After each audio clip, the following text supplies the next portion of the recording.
boy defeated 200 monsters on his own. His name was Ash, the captain of the knights. After being used for years by the Emperor, he was betrayed and cast aside. Even the girl he loved threw Ash away like trash. Life was harsh. He had to venture alone into an unknown land. In a world where strength and power are worshipped, Ash became a genius swordsman in a world where strength is absolute. Monster nests, known as dungeons, appear all over the world. Inside them, deep labyrinths unleash all sorts of dangerous creatures. Bringing destruction, these monsters cause immense damage to the human world. In the midst of the chaos, citizens run, trying to escape the attacks. To protect everyone, knights fight bravely against the invading beasts. In these moments of despair, humanity yearns for heroes to protect them. Changing scenes, a village on the outskirts of the empire is in ruins. There, a giant wolf prepares to attack a woman and her child. Opening its mouth, the creature lunges forward to devour the two defenseless civilians. Just then, someone's hand quickly grips the hilt of a sword. Leaping in front of them, a mysterious warrior defeats the giant monster. Walking closer,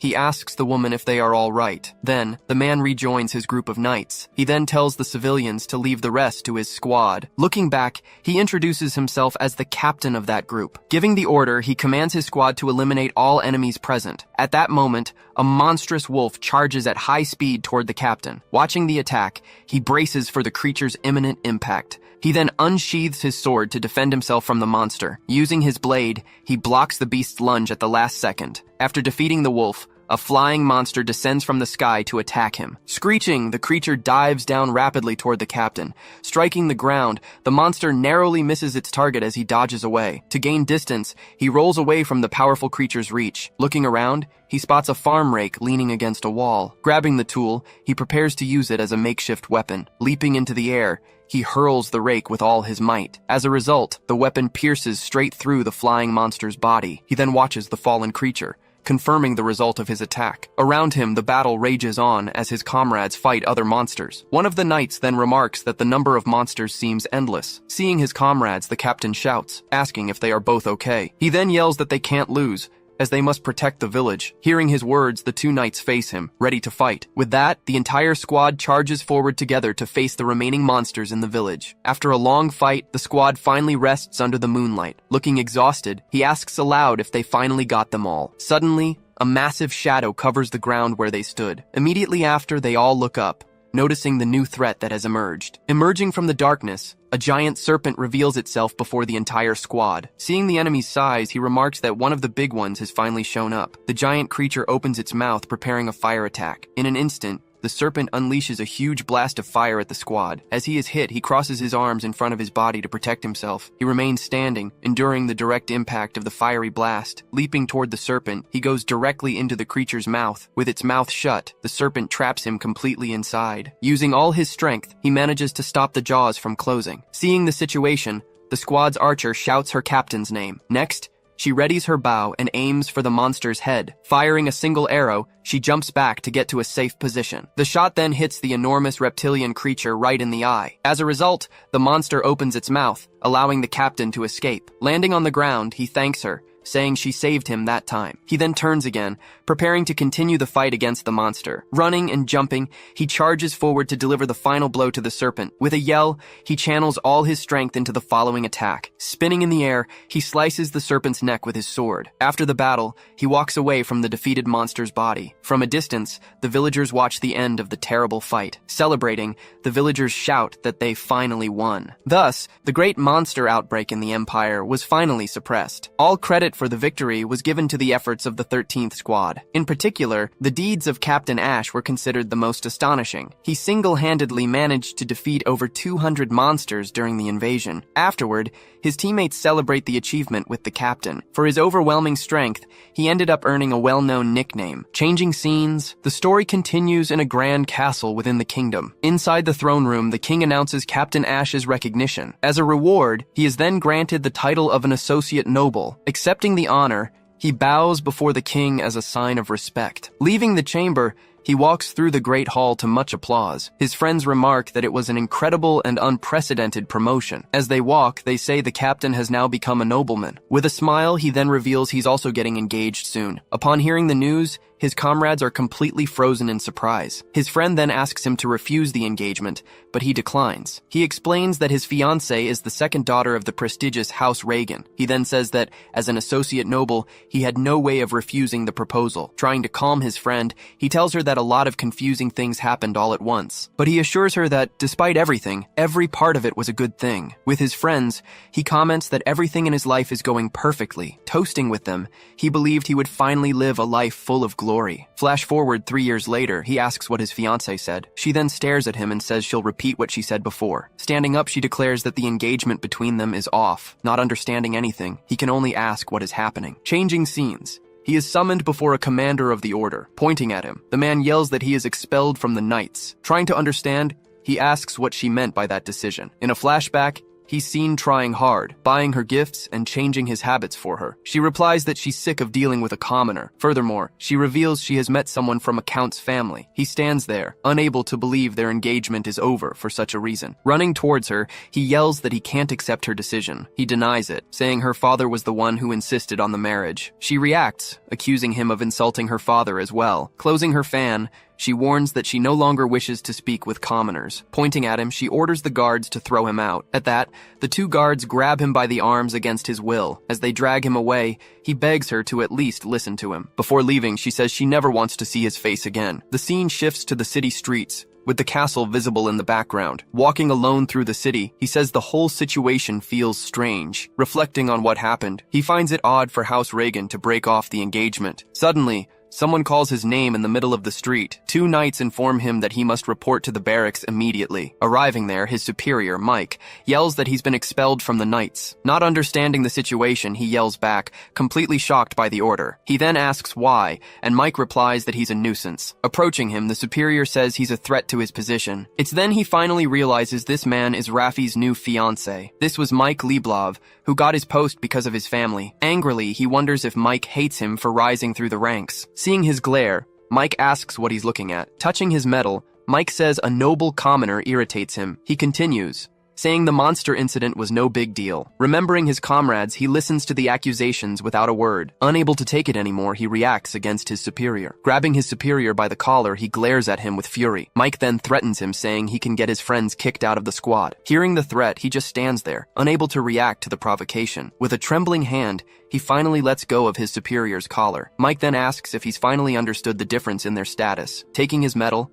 the superior says he's going to teach him a lesson. Tossing the medal to the ground, Mike crushes it under his foot without hesitation. He says bloodline is something a commoner like him will never have. Giving the final order, he tells the young man to pack his things and leave. Carrying his belongings, he walks away as other knights whisper about what happened. Head down, he keeps walking, leaving the knight's barracks behind. Arriving at another location, he knocks on the door before entering the room. Opening the door, he says he's there to return the knight's equipment. The man inside remarks that the infamous expelled knight has finally arrived. He then asks why he's infamous, and the man replies that everyone knows. The man says it's because he pressured his fiancée. According to the rumor, he forced his fiancée into playing some weird game. The story goes that Mike saved her, and that's why he was expelled. Leaving the place, he yells that this has to be some kind of sick joke. Furious, he punches a wall, screaming Mike's name. He can't believe Mike would spread such a baseless rumor. Remembering everything, he says he worked so hard to get this far. In just a single moment, he ended up losing everything he had achieved. Suddenly, he hears someone calling him senpai from a distance. His squad mate runs up and asks if it's true that he left. This is Ulrika, the only noble member of the 13th Night Squad. Meeting up with her, he corrects her, saying he was actually fired. She then shouts that she still wanted his guidance in the squad. Seeing her reaction, he just stares at her in silence for a moment. A flashback shows she was the squad's mascot. Hearing her shout, he looks back at her, a bit surprised. She then says that if he wanted to play that kind of game, he just had to ask. Shouting, he tells her the rumor is completely false and makes no sense. She then asks what will happen to the Janus squad without him. Caught off guard, he remains silent, just watching his squad mate. Going back 3 years in the past, The village was in the middle of rebuilding. A squad mate complains that he was the only one to receive a medal for the battle. His friend explains that the Empire doesn't understand the real threat of the dungeons, but he starts to speak, trying to cheer up his comrades somehow. He says the important thing is that they protected the village and everyone in it. He adds that they should be proud, even without recognition from the nobles. Getting an idea, he suggests they give their squad a name. Turning to his friend, he asks if he has any good suggestions. He then suggests the name Janus, explaining it comes from an ancient god. Everyone likes the idea, and the squad's name is finally decided. He then declares that from this day forward, they are the Janus squad. Back in the present, he says he will always consider himself a member of the squad. He adds that it will be that way no matter where he is in the world. His squad mate then asks what he plans to do now. He replies that he's sick of the nobles and might go to another country. At that, she grabs him and yells that she'll go with him wherever he goes. Placing a hand on her head, he asks her to stay and protect the squad. After hearing his request, she simply agrees, saying she understands. She then asks him to send a letter once he's settled somewhere else. Waving goodbye, he walks away as she insists on his promise to write. With him now far away, she just watches the path he took. Afterwards, she stands there, a faint smile on her face. Elsewhere, he officially renounces his status as a near noble. Returning the medal, he announces that from this day on, he is just Ash. At the train station, he stretches and remarks that he feels refreshed. Holding a travel brochure, he seems to finally feel lighter. With a big smile, he gets ready to finally begin his journey. Soon after, the train begins to move along the Empire's tracks. Inside the car, he sits down to rest during the trip. Suddenly, a mysterious man opens the door to his cabin on the train. The man then enters the car, walking towards him without hesitation. Stopping in front of him, the man asks if he might have a moment. A little surprised by the visit, he asks who the man is. It's been 2 days since he left the Empire behind. Looking out the window, he's amazed by the magical train he boarded. Just then, an older man approaches and asks if he has a moment. A bit confused, he just asks who the man is. Showing him a pamphlet, the man asks if he happened to drop it. Thanking him, the man then asks if this is his first visit to the kingdom. He asks how the man knew, and he explains it was his curiosity. He then says that in the Empire, only the wealthiest ride trains. The man replies that in their kingdom, it's a very common form of transportation. He continues, saying the kingdom is advanced when it comes to magic. Changing scenes, the kingdom of Rosebell has always been threatened by dungeons. The only thing that could combat those creatures was the use of magic. Mages could produce fire and water from just their fingertips. They also used the miraculous art of healing the bodies of the wounded. As a result, magical tools were created from monster parts. With these magical tools, people's lives changed and became prosperous. Through research, the kingdom of Rosebell continued to develop more and more. Now, the kingdom is known throughout the world as a magical nation. Comparing the two places, he concludes the Empire is a very backward nation. Suddenly, an announcement informs them they are approaching the dungeon city. The train then pulls into the station platform, ending the long journey. Getting off the train, he follows the man who helped him during the trip. Walking through the city, he chats a bit more with the older man. Outside, a carriage was already waiting for them for their next destination. Shaking his hand, he thanks him for all his help on the journey. The man then finally welcomes him to the kingdom of Rosebell. With a smile, he replies with a simple, cheerful, yes. Arriving in the city, he's impressed by the second dungeon city. Walking through the market, he's amazed by the magical items for sale. The place was a large commercial center, bustling with people and goods. As he walks through the market, he observes the stalls with great interest. Suddenly, a woman runs desperately down a side street. Standing at one of the stalls, he notices the commotion. Seeing the woman run by, he's confused. Right behind her, a group of men chases her, yelling for her to stop. With nowhere to go, she ends up cornered in a dead-end alley. Surrounding the woman, the group's leader invites her to have some fun with them. Terrified by the situation, she can only say no to his proposal. Just then, Ash appears and suddenly places a hand on the aggressor's shoulder. He then remarks that the man seems a bit too drunk right now. Annoyed, the man yells at him to mind his own business. Angrily, the aggressor tells him to shut up and readies a punch. Dodging the blow, he easily evades the man's attack. In a swift counterattack, he lands a punch right in his stomach. The force of the blow sends the man flying, screaming. Seeing their leader on the ground, the other cronies prepare to attack him together. Screaming with rage, the two men charge at him at the same time. Dodging their blows, he notices their movements are well trained. He concludes that this is to be expected from a dungeon city. With a quick kick, he lands a solid hit on one of them. The impact sends the man flying forcefully down the alley. Seeing his friend down, the last man freezes, completely paralyzed with fear. Moving in quickly, he lands a punch right in the last aggressor's face. With all three defeated, the fight in the alley finally comes to an end. After the confrontation, he simply cracks his knuckles, ending the situation. Getting up, the group's leader unsheathes his sword. looking furious. Pointing the blade, he yells that he won't forgive him for what happened. At this, he questions him for drawing a sword in the middle of the street. Leaping to attack, the man yells that he's going to end his life. Suddenly, an armored figure appears, shouting for them to stop now. Watching the fight, a knight says he can no longer ignore the situation. Arriving with his men, he recognizes the knight as Ash Hearts from the Empire. With a smile, he greets him, calling him by his name, Bale. Introducing himself as Bale Barone, he orders the arrest of the men he defeated. Flashing back to the past, the two are seen dueling in an exchange match. During the event, they faced off in several fights against each other. With the score tied, their rivalry was quite intense. Shaking hands, they treated each other like good old battle rivals. Back in the present, the two toast cheerfully, celebrating their unexpected reunion. He then explains that he came to the scene after a disturbance was reported. Taking a drink, he asks why he is in the kingdom now. He then prepares to tell him everything that happened. After hearing the story, he comments that it was an unfortunate situation. He vents,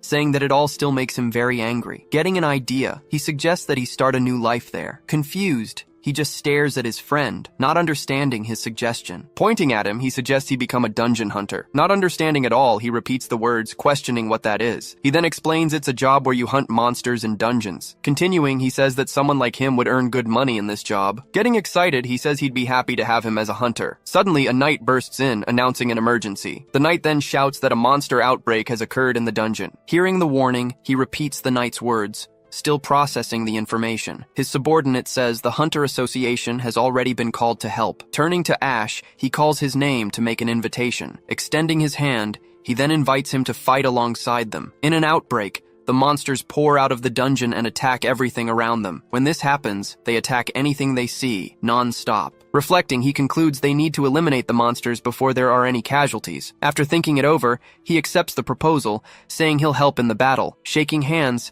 the two prepare to fight side by side again. Arriving at the location, they come across the kingdom's Hunter Association. Inside, several hunters were already gathered, awaiting orders from the knights. One of the knights then announces that Captain Bale has finally arrived. At that, one of the hunters asks if there's any news from the knights. In the command room, the situation was chaotic, showing the gravity of the problem. Arriving at the front desk, he asks the receptionist to explain all the details. Informing everyone, the receptionist says there are 100 monsters on the 10th floor. The captain then concludes that the situation will soon become a major outbreak. He then asks who the man is, and Bale introduces him as Ash. Questioning the decision, he says that Ash is neither a knight nor a hunter. Coming closer, other hunters ask if he has any battle experience. Bale assures them that he is skilled, telling the receptionist not to worry. Giving the order, he tells everyone to hurry to the dungeon. Once on site, they arrive at the entrance of the city's second dungeon. To prepare, Bale says he will lend him weapons and armor. He then asks for a light breastplate and a sword, and Bale offers him one. Placing the weapon on the table,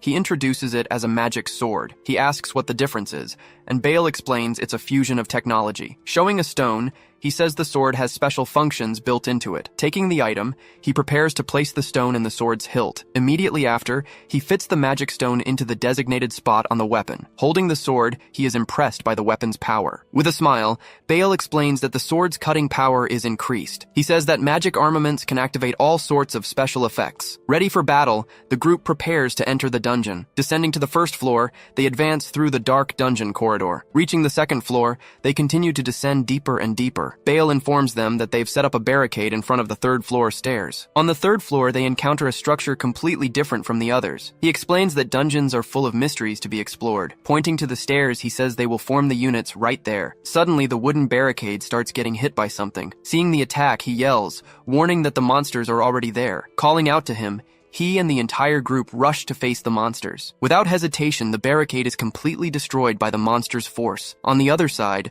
a group of gigantic gorillas appears to attack them. At that, Bale shouts that the monster's weak spot is their head. With a roar, one of the gorillas charges forward to attack him with all its might. Seeing the attack, he comments that those creatures aren't very fast. Dodging, he cuts off the monster's head with a single, swift motion. Seeing this, the other hunters are impressed by the ease of the strike. He then wonders about the sword, feeling how easily it cut the monster. Laughing, Bale asks if he liked the magic sword he lent him. He then realizes that with the sword, he doesn't need to aim for the weak spot. Attacking again, he cuts another gorilla in half with no difficulty at all. After the strike, he just stares at the monster's body fallen on the ground. Despite being cut, the monster is still alive, dragging itself across the floor. Suddenly, the gorilla gets up and lunges to attack him once more. Slashing again, he notices the monster still hasn't gone down. Bale then warns that these monsters are special and very stubborn to kill. With that, he charges forward, attacking the creature with punches and kicks to finish it off. Dodging, he prepares to cut the giant creature into several pieces. With a cry, he delivers a final blow and finally defeats the creature. At the same time, Bale is also fighting and shouts that their hides are valuable. He says the pelts are popular among nobles for making clothes. Watching the fight, the hunters comment that the gorillas aren't weak. They then wonder who this helper who fights so well could be. Just then, a knight remembers the nickname Ash, the monster exterminator. That was the knight who managed to stop an outbreak single-handedly in the Empire. He had managed to defeat over 200 monsters alone in that previous invasion. Impressed, the hunters comment that this puts him on the level of a hero. The knight then remarks that he's on the same level as the 10 swords. Ash keeps fighting,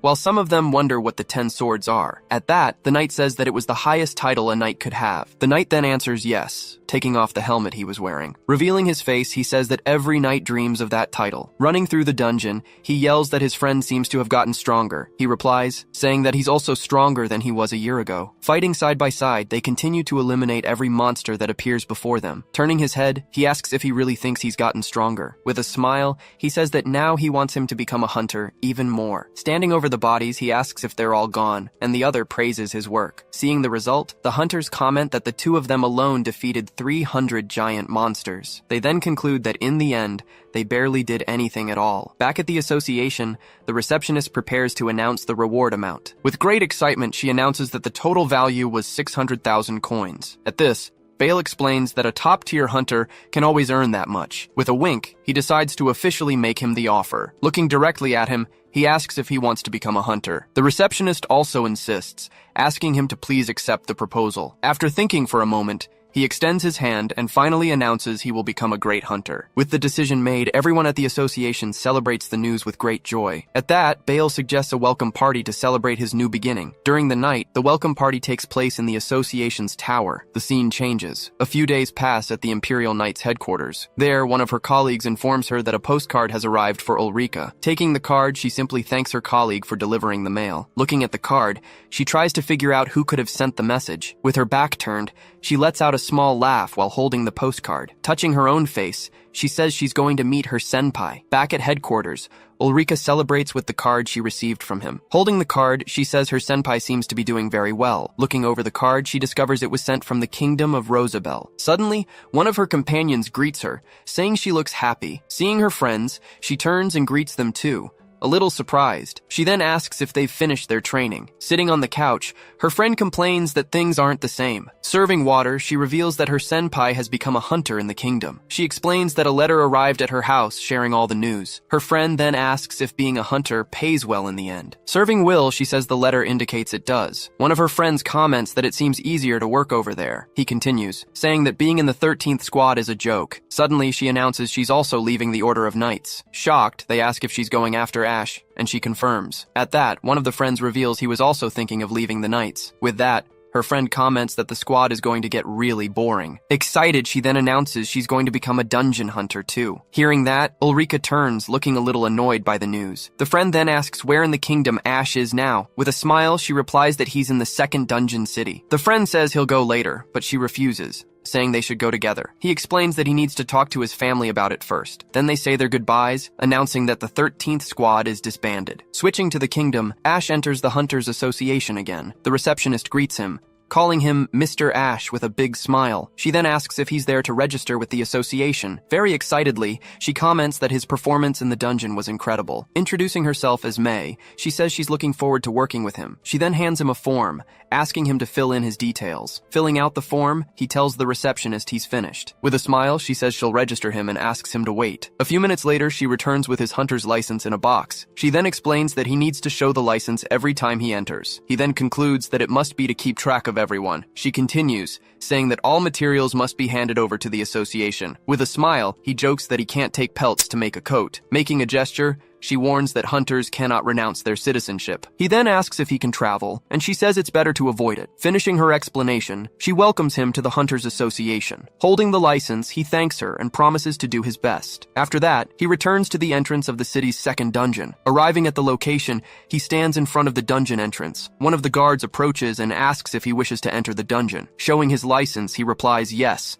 while the guard checks it. Confirming the registration, the guard tells him to proceed into the dungeon. Suddenly, another hunter bumps into him, making him lose his balance a little. From the bump, his hunter's license ends up falling on the ground. Picking up the license, the hunter apologizes for bumping into him. Just then, the hunter notices the beginner's mark on the license he picked up. He then warns him to stick to the lower floors so he doesn't die. Watching the group enter the dungeon, he wonders what their problem was. Adjusting his gloves, he says his hunter career is finally beginning. Wielding his sword, he finally enters the dungeon, ready to explore. On the first floor, he comments that he'll be able to explore at his own pace. Hearing a noise, he turns and senses a monster's presence. In the distance, two young hunters celebrate getting a magic stone. Approaching them, he asks what those two young hunters were doing. With a smile, one of the youths replies that they were fishing for slimes there. The young man then explains that he throws vegetables into the water to attract the monsters. Just then, a slime approaches to eat the vegetable in the water. Afterward, the young hunter pulls the monster out of the water with the rod. With his sword, he pierces the monster's core, finishing off the slime. The young man explains that it's an easy way to get a small magic stone. He comments that the slimes are perfect for earning some extra cash here. He then says that the monsters here don't seem very strong. At this, the young man suggests he go to the 10th floor of the dungeon. Suddenly, he turns, asking our protagonist for something. Extending his hand, the young hunter charges a fee for the information he gave. Paying the young man, he says goodbye with a wave, looking a bit sheepish. He then comments that he ended up getting hooked by the young hunter as well. Ignoring the situation, he prepares to go to the next floor of the dungeon. With a smile, he says he's excited to see the monsters. Changing scenes, the group of hunters from before is in trouble. The group leader screams, terrified by the number of monsters around them. With his group cornered, they are surrounded by monsters on all sides. Arriving on the 4th floor, he finds himself in a completely different setting. He then realizes the dungeon's interior changes on every floor. Looking up, he notes that even underground, there's a sky here. Suddenly, he hears a noise coming from the tall grass nearby. A cute creature emerges from the grass right in front of him. The creature then turns, unaware of his presence. Suddenly, the rabbit leaps to attack him with the horn on its head. Dodging, he strikes back, reminding himself that it's still a monster. After defeating the creature, he celebrates his first hunt in the dungeon. Taking out a book, he tries to find the name of the monster he just defeated. Reading the book, he finds out it was a horned rabbit, just as the name suggests. Crouching down, he prepares to collect its horn and magic stone. He then puts both items into a small bag he carries. Holding the bag, he's impressed by its storage capacity. Seeing the price, he concludes that the materials from that monster were very cheap. He then decides fighting them isn't worth it right now. Just then, he turns around to find a huge group of horned rabbits. He starts running, desperately fleeing the swarm of cute monsters. After a few more incidents, he finally reaches the 9th floor of the dungeon. On the 10th floor, he meets other hunters, and his exploration continues peacefully. Reaching the 13th floor, he remarks that he's gone down quite deep. Walking through the area, he wonders what kind of scenery awaits him now. Suddenly, he hears a desperate scream coming from deep within the cave. Running toward the sound, he notes the scream came from far away. There, he finds the group of hunters being attacked by the undead. He then recognizes the group he saw at the dungeon's entrance. One of the skeletons prepares to strike the hunter group's leader. Rushing to help, he yells for the hunter to watch out for the attack. He then blocks the skeleton's blow, saving the hunter at the last second. Seeing the help, the hunter asks if he's okay, and he confirms. Facing the monster, he gets ready to fight the skeleton warrior. Attacking the monster, he tries to hit the weak spot the hunter mentioned. With the blow, he completely shatters the skeleton warrior's body. Even with its body destroyed, the skeleton keeps moving on the ground. He then wonders if the monster's weak spot is its head. Using his sword, he shatters the skeleton's head with one strike. After attacking, he breathes a sigh of relief, thinking he's finished the monster. Suddenly, the magic stone in the skeleton's chest begins to glow. Then, the skeleton's body starts to completely rebuild itself. Seeing this, he wonders if the creature is immortal or something. One of the hunters shouts, warning him that he needs to take out the magic stone. Observing the monster's chest, he realizes that's the weak spot. The skeleton then lunges to attack him with its sword once more. With a swift move, he dodges the attack and prepares a quick counter. Crouching on the ground, he gets ready to strike the monster's weak spot. Dashing forward, he hits the skeleton's chest with a powerful and precise punch. With his other hand, He rips the magic stone from the skeleton's chest. Holding the stone, he shouts, asking the monster what it thought of that. Without the magic stone, the skeleton's body crumbles completely to the ground. He then faces the other skeletons with a slight smile on his face. Now he knows exactly how to defeat these undead monsters. With a single move, he dashes forward and strikes a skeleton's magic stone. Immediately after, he attacks another skeleton, destroying its core as well. In a flurry of strikes, he defeats all the skeletons in the area. After the fight, he breathes a sigh of relief, wiping the sweat from his tired face. Approaching him, the group of hunters thanks him for saving them all. The group's leader then recognizes him as the rookie from the entrance. Apologizing, the hunter says he's strong and regrets what happened. He then explains that the dungeon had been quiet since the last outbreak. In a flashback, the group is seen heading deeper into the dungeon. He continues, saying that skeleton warriors ambushed them from the shadows out of nowhere. One of his friends, Sammy, protected them but ended up getting badly injured. They tried to fight the monsters, but the situation was too difficult. In the end, he admits they were no match for the monsters there. Back in the present, the group gathers to help their injured friend. Analyzing the wound, he warns that the cut has hit the nerves in his arm. Suddenly, a noise from the darkness catches the group's attention. Emerging from the shadows, a large group of skeletons approaches to attack them. One of the hunters yells, warning that more enemies have shown up to fight. Looking back, he realizes the group's situation is dire. Shouting, the female hunter warns him to be careful of the approaching monsters. He turns back, a little surprised by the warning he received. A large group of skeletons leaps forward, charging to attack them all. In a swift attack, he shatters the magic stone of one of the skeletons, but right after, other skeletons regenerate and rise again. He then realizes he needs to aim for the stones to defeat them for good. He then yells for the group of hunters to escape with their injured friend. With his sword, he destroys the magic stone of another skeleton. He then kicks the monster, clearing a path for the group of hunters. With so many monsters, he complains that he can't aim for the magic stones. Surrounded on all sides, he realizes the situation is dire. Not knowing what to do,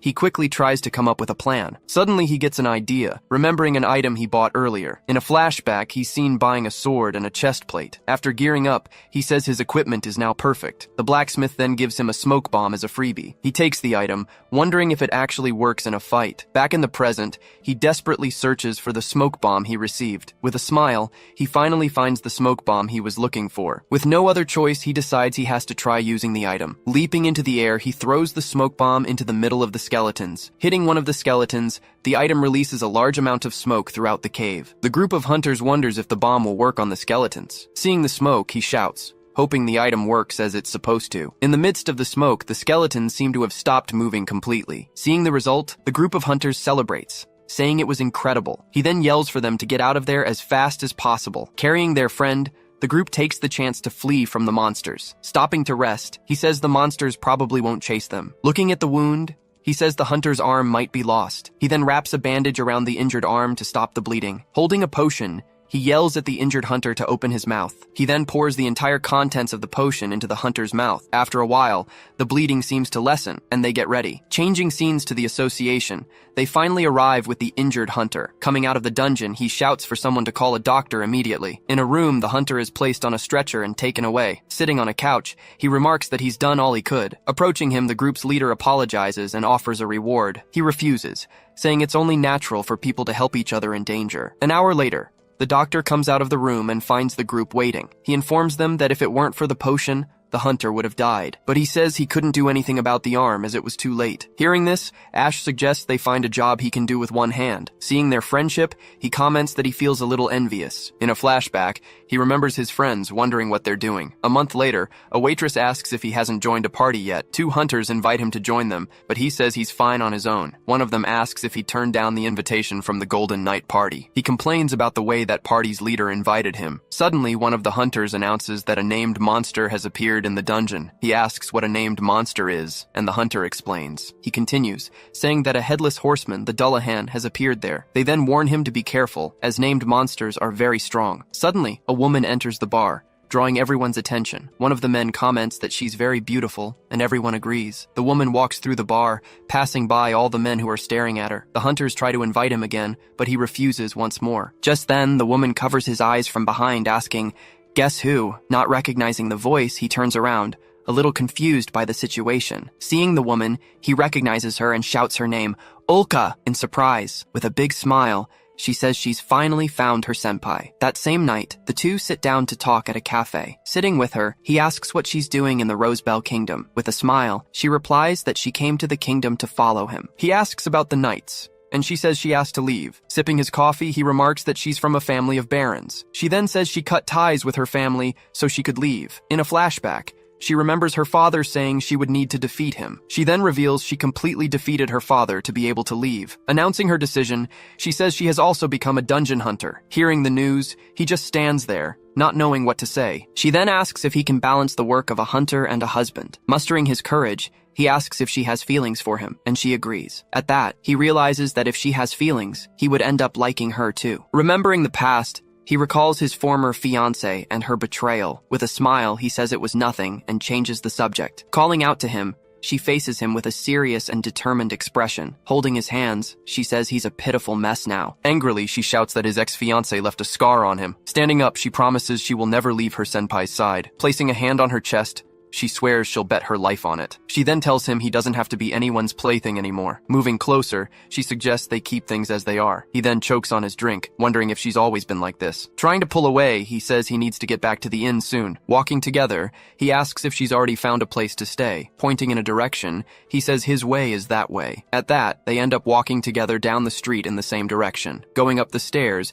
he starts to realize they're heading to the same place. Arriving at the door, he sees that she's followed him to his room. Entering his room, she quickly closes the door right after. Shouting in surprise, he doesn't understand how she got into his room. She then explains that she asked at the association where he was and brought her luggage. Locking the room's door, she tells him this shows the seriousness of her decision. Hugging him, she says that from that moment on, they will always be together. Moving closer, she whispers in his ear while calling him senpai. Completely flustered, he just stands there, unsure how to react to the hug. The scene shifts to the next morning, inside the same inn room. Sitting on the bed, he stares at the room as she sleeps peacefully beside him. Waking up, she turns over and says good morning to her senpai. Holding his hand, she remarks that he showed a lot of restraint during the night. She then tells him she's in no hurry for things to happen. Completely embarrassed, he promises that one day he'll take the initiative with her. Telling him to get ready, she says she needs to get her hunter's license. Completely exhausted, he laments that he's going to end up developing insomnia from all this. The scene changes, returning to the kingdom's hunter association. Arriving at the association,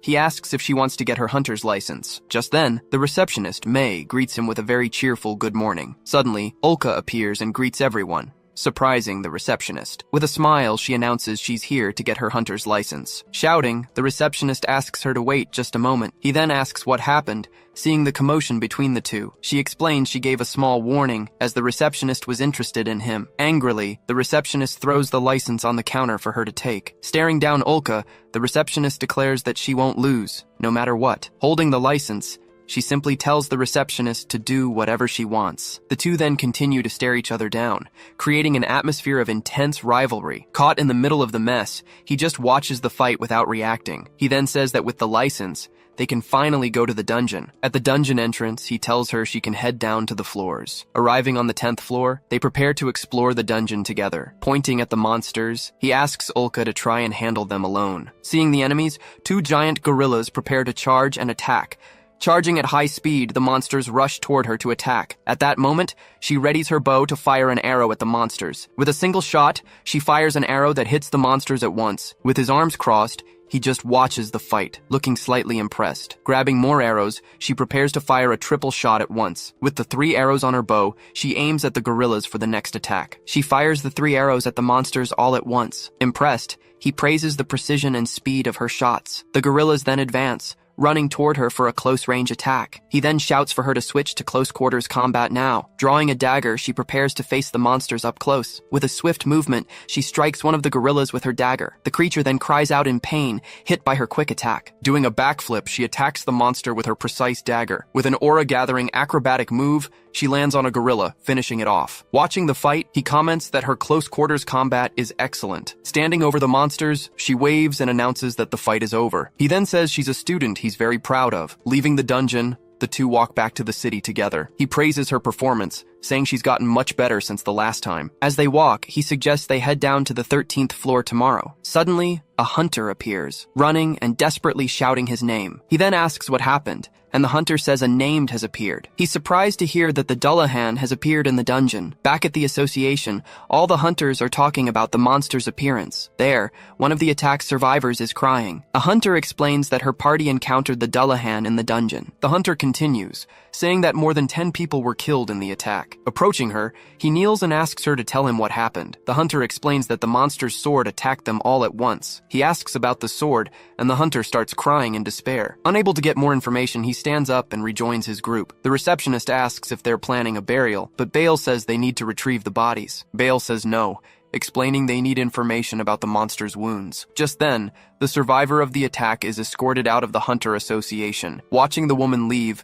they comment that it seems unlikely they'll get any information from her. Without knowing how the monster fights, they can't form a subjugation team. In a flashback, a giant named gorilla appears amidst the fire of battle. The receptionist explains that all the top-ranking hunters were needed for the subjugation. Back in the present, Bale says the association needs escorts for the mission. One of the hunters there says that if they run into the Dullahan, they'll be in trouble. Remembering the injured hunter, he falls silent, thinking about what to do. Calling the receptionist, he approaches to talk to her about the mission. Volunteering, he says he'll be the escort for the recovery team. The next day, the group gathers at the camp in front of the dungeon. Giving the orders, one of the leaders says their destination is the 14th floor. He then asks what they'll do if they encounter the Dullahan, and the answer is to run. Hearing this, 2 hunters there comment that it would be easy if they were the ones fighting. He then says it's a dangerous mission, and that she can wait behind. Angrily, she yells that she won't be a burden to him on the mission. With the decision made, he yells to the whole group that they're leaving. Together, the entire group runs into the dungeon to start the mission. Reaching the 13th floor, they find a dark and dangerous cavern. Suddenly, he shouts a warning that there are skeleton warriors ahead of them. With glowing eyes,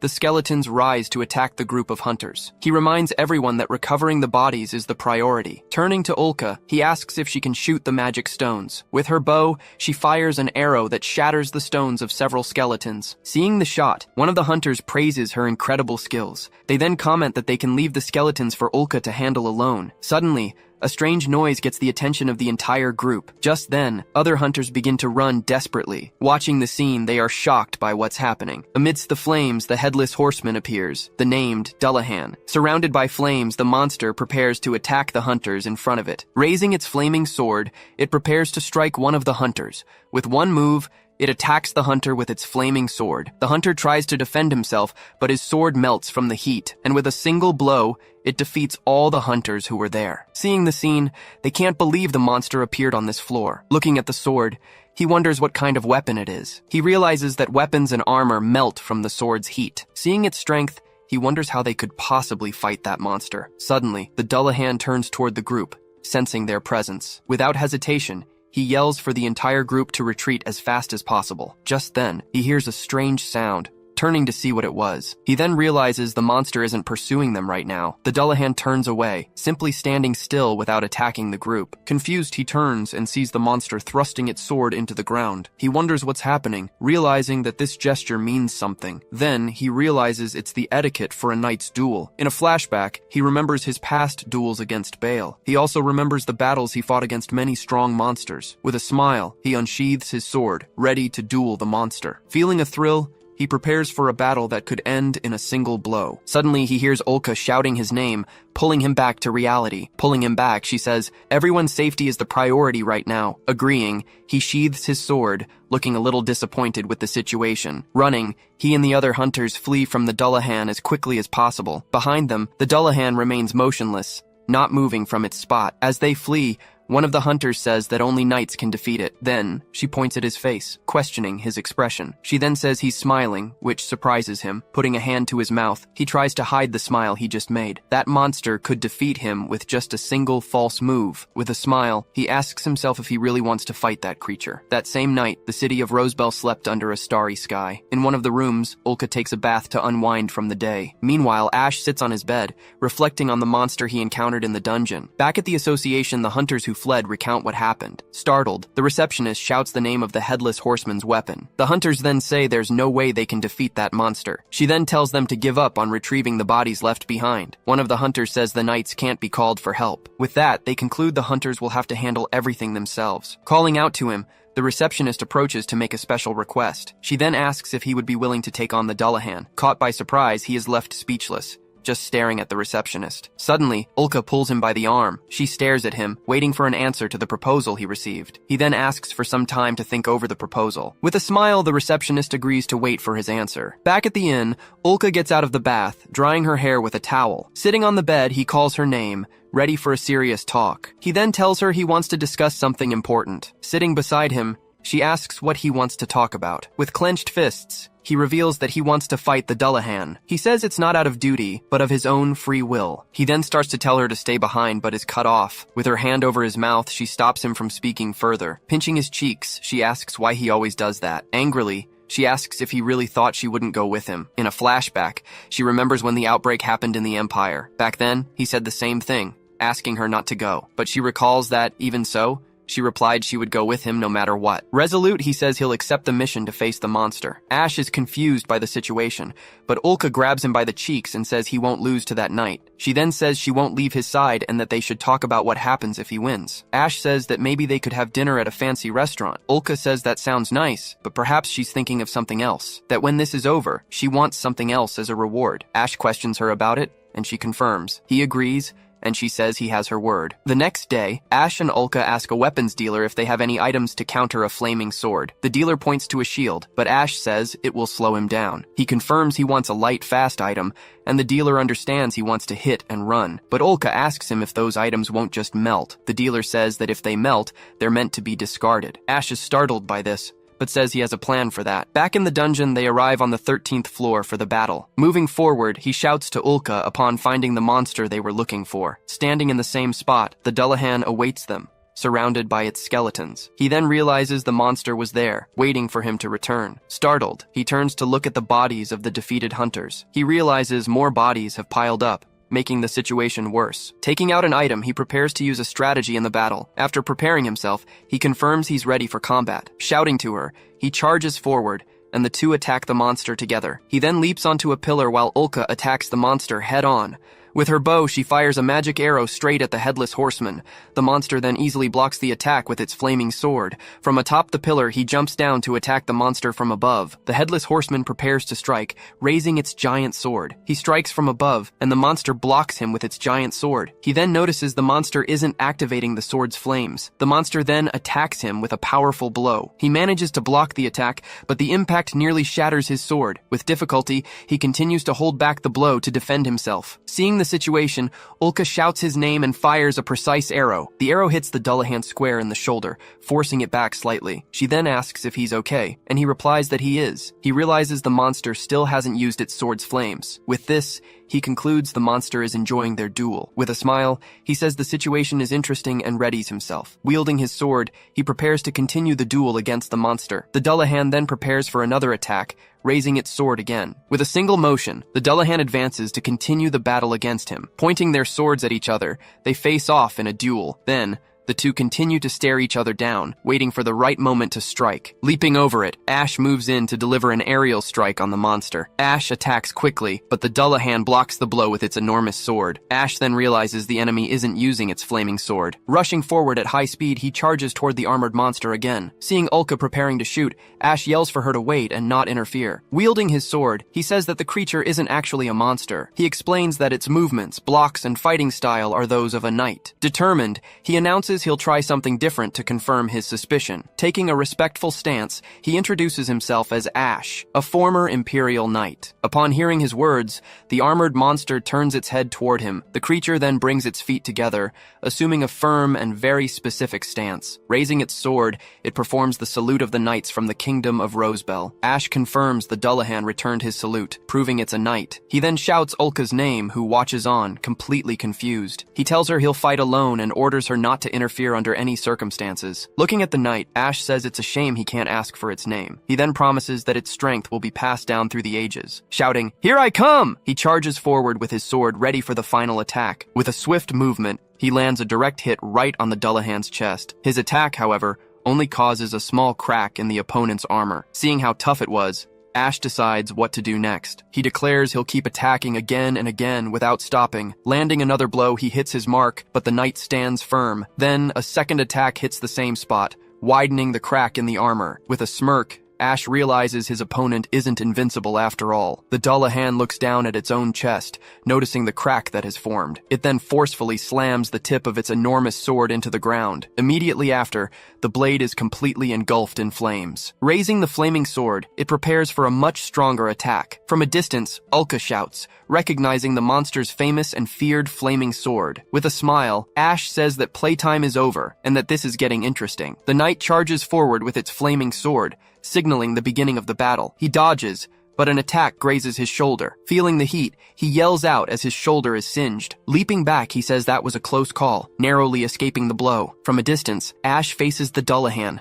which raises its flaming sword again. Using both hands, he manages to block another powerful overhead strike. Surprised, he notices the tip of his own sword has started to melt from the heat. Before Ash, the knight readies itself for another devastating attack. From afar, Ulka desperately screams, calling out for her senpai with great concern. But Ash just flashes a confident smile, as if he has a plan in mind. The two swords then clash once more, creating a powerful impact. Using a different technique, he manages to block his rival's flaming blade. Seeing the defense, the armored knight pauses for a moment, looking surprised. With a grin on his face, Ash says he also prepared a countermeasure. Showing a small pouch, he explains it's a magical item storage tool. From inside it, dozens of swords fall out and stick into the ground around them. He then asks if the knight will be able to burn all of his swords, or if he'll be the one to break the opponent's magic stone first with one of them. Grabbing one of the blades stuck in the ground, he gets ready to continue the fight. Wielding two swords, he challenges the Dullahan, telling it they should find out the result. Leaping toward each other, the two warriors charge into a direct confrontation. His blade clashes against the fire sword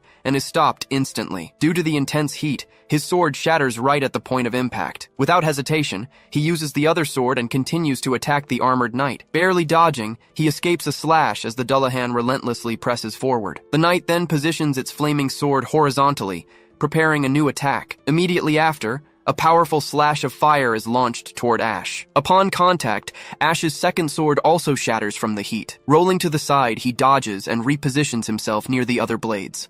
Reaching out his hand, he prepares to grab a new sword from the ground. As he grabs the blade, he shouts that there are now only 4 left. He then hurls the sword with all his might toward the knight, but the Dullahan easily deflects the attack with its enormous flaming sword. Tossing another weapon, he announces that there are now only 3 left until the end. Holding the sword with both hands, the knight prepares for an attack. It then unleashes a gigantic wave of fire in Ash's direction. With a surprised look on his face, Ash faces the power coming his way. The flames quickly engulf the entire battlefield. From afar, Ulka desperately screams her senpai's name, fearing the worst. Engulfed in flames, Ash manages to withstand the intense heat of the enemy's attack. Standing firm amidst the fire, he endures the attack with his sword planted in the ground. With a focused gaze, he announces that this is now the last sword. Leaping, he flies over the last weapon toward the Dullahan. Just before landing, he reaches down to grab the sword from the ground. Preparing for the blow, the armored knight braces itself in a combat stance. Then, the armored knight creates a circle of fire around itself. From above, Ash descends with the sword in hand, aiming for the center of the circle. Shouting that he'll settle this, he focuses completely on his final target. Ignoring the flaming sword, he lands the blow right on the Dullahan's chest. With the impact, the knight's magic stone finally shatters completely. Ash lands as the armored knight staggers back from the impact of the blow. Still standing, the Dullahan leans forward, supporting himself on his sword. He wonders how he didn't break the stone, leaving him with only a single sword. Suddenly, the flames on the knight's sword go out completely. The knight then turns the sword, offering the hilt toward Ash. Surprised by the gesture, Ash just watches as the weapon is extended to him. He questions if his opponent is really handing him his own sword. With his arm outstretched, the Dullahan continues to offer the hilt of his weapon. Then, Ash reaches out and firmly grips the hilt of the offered sword. The knight then opens his arms, exposing his chest as if expecting something. Holding the weapon, he wonders if the Dullahan is asking to be finished off. He states that the blow would have been fatal if his opponent were human. Closing his eyes, he says the fun and adrenaline rush are over. Raising the sword, he bids farewell,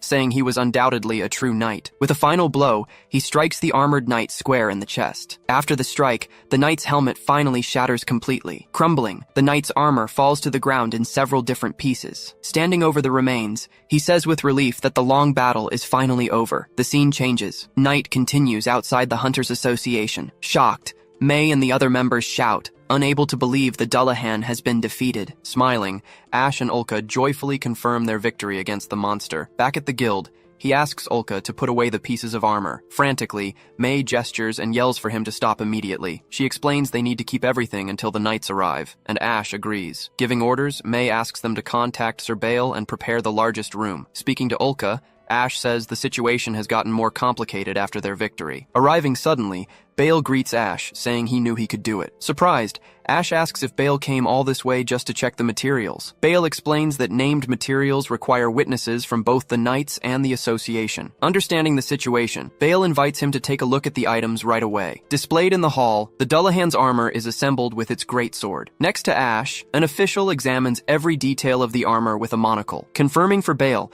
the man says it's the exact armor mentioned in the report. Holding the sword, Bale comments that it's an even rarer find. Just then, the blade bursts into flame, and Bale identifies it as a powerful magic sword. Completely shocked, the official and May cry out in disbelief at what they're seeing. Watching the scene, Ash asks what exactly a sword of that type is. Explaining further, they say it's a weapon that doesn't require magic stones. Bale reveals this is only the 5th one ever found, a historic discovery. Looking at Ash, he says a great reward from the nation awaits him. Next, Bale asks Ash and Ulka to write a report on the battle. The official explains that the items will be sent to the Research Institute. Confused, Ulka asks what this Research Institute is. They say it's a royal organization that studies and also creates magical items. Changing the subject, Bale turns to Ash with a more serious expression. Asking what the Dullahan was like, Bale stares at Ash, waiting for a detailed answer. With a serious expression, Ash states that there's no doubt about its identity. Confirming his suspicions, he reveals that the monster was actually a true knight. Bale says he had already suspected as much, since the armor resembles that of ancient knights. Questioning the possibility, he wonders what the Research Institute will make of it. Lamenting that he doesn't know its name, Ash is asked by Bale about the opponent's strength. Showing a confident smile, Ash confirms that he was a great knight of the realm. With the reports finished, May congratulates the two on the excellent work they did. Stretching, Ash comments that it took a while, as night has already fallen. Tired, he suggests they head back to the inn to finally get some rest. But a group of hunters shows up, shouting that it's time to celebrate the victory. Totally surprised, Ash and Ulka stand frozen by the unexpected reception. The scene shifts to a tavern where everyone is gathered at a table, eating and drinking together. Raising their mugs high, they make a toast, celebrating the great achievement. The hunters say he'll now be called Ash, the Dullahan Slayer. Drinking, Ash thinks this new title is much better than the Exterminator. Then one of them asks if the pair has decided on a name for their group yet. Taking a sip, Ash becomes thoughtful about what their team name should be. In a flashback, he remembers the statue of the ancient god of creation, Janus. He also remembers his training days with Ulka, Will, and Mireille. With a faint smile, he seems to have finally made his decision. Looking at Ulka, he says the name was decided a long time ago. She smiles back at him and nods her head enthusiastically. Confused, the other two hunters don't understand what's happening. Together, they announce to everyone that they are now the Janus Squad. The scene changes. A steam train arrives and stops at a bustling station. Stepping off the train, a person sets foot on the platform, beginning their journey in the city. With a smile, Mireille celebrates, saying she has finally reached her destination. Observing the city, she remarks that the train ride wasn't bad at all. Excited, she admires the famous first dungeon city before her for the first time. With a determined look, she shouts for Ash and Ulka to wait for her. Walking excitedly down the street, Mireille plans to become a hunter with her friends. She imagines herself making a ton of money, drinking, and having fun gambling. Reaching her destination, she finally finds the city's famous hunter association. Seeing her walk in, some hunters on the premises gossip about her appearance. Then the group approaches her and asks if she wants to become a hunter, clearly wanting to get to know her. Completely ignoring the men, she goes straight to the counter and says she's looking for someone. She explains she's searching for an imperial hunter named Ash, who supposedly came this way. However, the receptionist informs her that there is no one by that name registered at the association. Confused, Mireille recalls Ulka saying this was the first dungeon city. In a fit of rage, she realizes Ulka lied just to be alone with Ash. Screaming, she declares she won't let her plan to get rich die like this. Asking about other associations, the receptionist informs her that there are 2 more in other cities. Unsure which one is correct, she decides to try the nearest one. She pauses for a moment, as if a sudden idea just struck her. Showing her money, she asks if it's enough to buy a train ticket. The receptionist tells her it's not enough, leaving her stunned. Turning her head, she hears one of the hunters calling out to her from across the hall. Approaching her, the group says they can lend her the missing money. Resting a hand on her shoulder, the leader begins to explain what he wants in exchange. With a weary sigh, Mirai seems to have had enough of the whole situation. Suddenly, she lands a powerful punch right in the leader's face. Thrown back, the man hits the ground while the others stand there in shock. Without wasting a second, she lunges toward the second hunter in the group. With a precise kick, she strikes the second opponent square in the face. Seeing his friend on the ground, the last guy curses at her. Visibly enraged, turning to the final man, she prepares to end the fight for good. She then delivers a powerful kick to the last member still standing. With all three on the ground, Mirai stands still, observing the results of the brawl. Getting up furiously, the leader screams that she'll pay for what she did. Dodging a punch, she ducks and evades the attack with ease. Stepping forward, he lunges right past her defense, completely off balance. Next, Mirai lands a pinpoint kick, hitting him square in the head. Upon impact, the man spits and falls to the ground, completely unconscious. She then angrily warns them she's in a bad mood and tells them to get lost. Watching the scene from the counter, the receptionist is shocked, finding it all incredible. She suggests that Mirai become a hunter to earn the money she needs. Having an epiphany, Mirai realizes she can become a hunter and make a fortune. Determined, she says she'll earn enough to go after Ash. 2 days later, Ash and Ulka are walking peacefully together through the city. As they walk, Ulka calls out to him, seeming to have something important to say. They run into Bale, who explains he is escorting the armor to the capital. Calling them both over, Bale seems to have something serious to tell them. He reveals there was an ancient, faded inscription on the Dullahan's armor. Apparently, he was a knight who never returned from a dungeon. Ash asks if he'll turn into a monster if he dies, and Bale says no one knows. Bale says the Institute will investigate, hoping the items will be useful. He says goodbye, informing them that the Institute and the Association will provide their rewards. Bidding farewell, Ash and Ulka agree to go to the Association to collect the money. Back at the guild,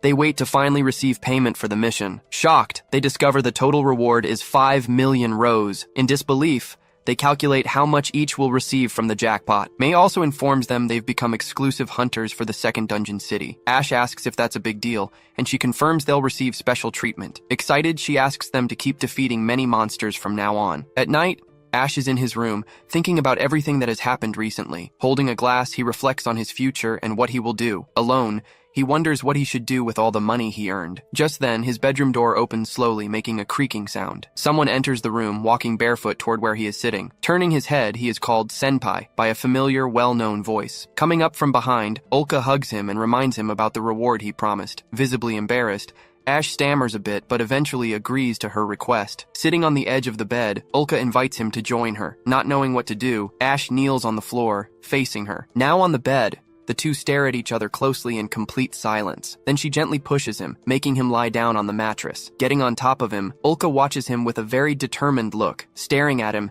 she flashes a smile while he seems totally stunned. Holding his arm, she asks him to position it a specific way. Lying down beside him, she snuggles in and uses his arm as a pillow. She then says she wants to use his arm as a pillow whenever they sleep. Completely surprised, he just looks at her, not knowing what to say. He asks if that's all, and she asks if he's disappointed. She says she promised to wait, but asks if she's being unfair to him. With a smile, he replies, no, saying he's the one being unfair. Stroking her head, he carefully draws her closer. Hugging her, he says she is precious and asks her to stay by his side. Smiling, she confirms, promising she will always stay by her senpai's side. Promising to stay with her, he reaffirms his commitment to her forever. A week after the incident, the memory of that battle was still very fresh. As the Janus squad, they were now living their new lives as hunters. Ulka comments that the skeletons on the 15th floor are now way too easy. Ash then asks what the 16th floor would be like, and she says she doesn't know. Inviting her to move forward, he suggests they take a look at the next level. Entering the new floor, they encounter a totally unexpected scene. Before them, a vast desert landscape stretches as far as the eye can see. Surprised by the scale, Ash questions if this is really inside the dungeon. Ulka comments on the mystery of dungeons, and Ash notices a strange movement. Suddenly, a massive flying monster appears in the sky, catching their attention. Flying at high speed, one of the smaller creatures dives toward the two of them. Bracing for combat, Ash takes his fighting stance. Leaping into the air, he lands a precise strike right in the middle of the monster. Hit dead on, the creature lets out a scream and begins to fall to the ground. While flying, the creature launches several of its feathers toward the ground. Upon hitting the floor, the feathers embed themselves deeply into the dry earth. Immediately after, each of the embedded feathers begins to glow intensely. A large explosion occurs, nearly hitting Ash, who throws himself backward. Ulka realizes the creature uses magic, launching its feathers to explode. Recovering in the air, the monster lets out a screech and prepares to attack. Screaming for Ulka to run, Ash warns that the creature is coming again, but suddenly, A voice says that this is actually their chance. Side by side with an unknown woman, Ash looks toward the battle ahead. Without hesitation, the woman charges and delivers a powerful blow against the monsters. Her attack hits the creatures dead on, blowing them away with the impact. Landing on the ground, she prepares to continue the attack without giving them a break. Surprised, Ash and Ulka just watch the unknown warrior in action. Shouting for them to keep going, the woman orders her group to advance. Several other hunters appear, running to join the battle against the creatures. Supporting the attack, an archer fires an arrow at the flying monsters. The shot hits one of the creatures square on, while the others continue to fly. Another female warrior in the group slashes one of the monsters with her sword. At the same time, another hunter attacks, hitting another creature with his dagger. Impressed by the scene, Ash comments that their skill is simply incredible. Coming closer, the group leader greets him, saying it's been a long time. Relieved by the help, Ash thanks her, calling her by the name Tanya. Suddenly, Tanya gets very close to him, leaving him completely speechless. Seeing the scene, Ulka freezes with an expression of pure shock on her face. Standing very close, Tanya says the pleasure of helping him was all hers. At that, Ulka runs and jumps between the two, screaming for them to stop immediately. Pushing Ash, Ulka asks Tanya what she thinks she's doing all of a sudden. Holding Ash tightly, Ulka glares at her, demanding to know who that person is. With a smile, Tanya watches as Ulka asks Ash exactly who she is. Back at the tavern, the three of them gather at a table to talk. Introducing herself as Tanya Sandor, she says it's a pleasure to meet the young lady. Ash then explains that she's the leader of the famous group, Sword of the Goddess. He asks if she wasn't visiting family, and she confirms she just got back today. Tanya laments, saying that if she hadn't been away, she would have defeated the monster herself. Annoyed, Ulka says she has no idea how strong it was, but Ash disagrees. He reveals that she was one of the people who defeated the Red Ape years ago. Saying it's no big deal, she explains she became a hunter to make a name for herself. Ulka then questions why such an important noble would know her senpai. Revealing the reason, Ash says she's invited him to her group before. With an intense gaze, Tanya warns that she hasn't given up on the idea yet. Ash comments that joining them would stabilize the hunts on the lower floors. Making a bold proposal, she says he can have her body however he wants. Completely shocked, Ulka yells,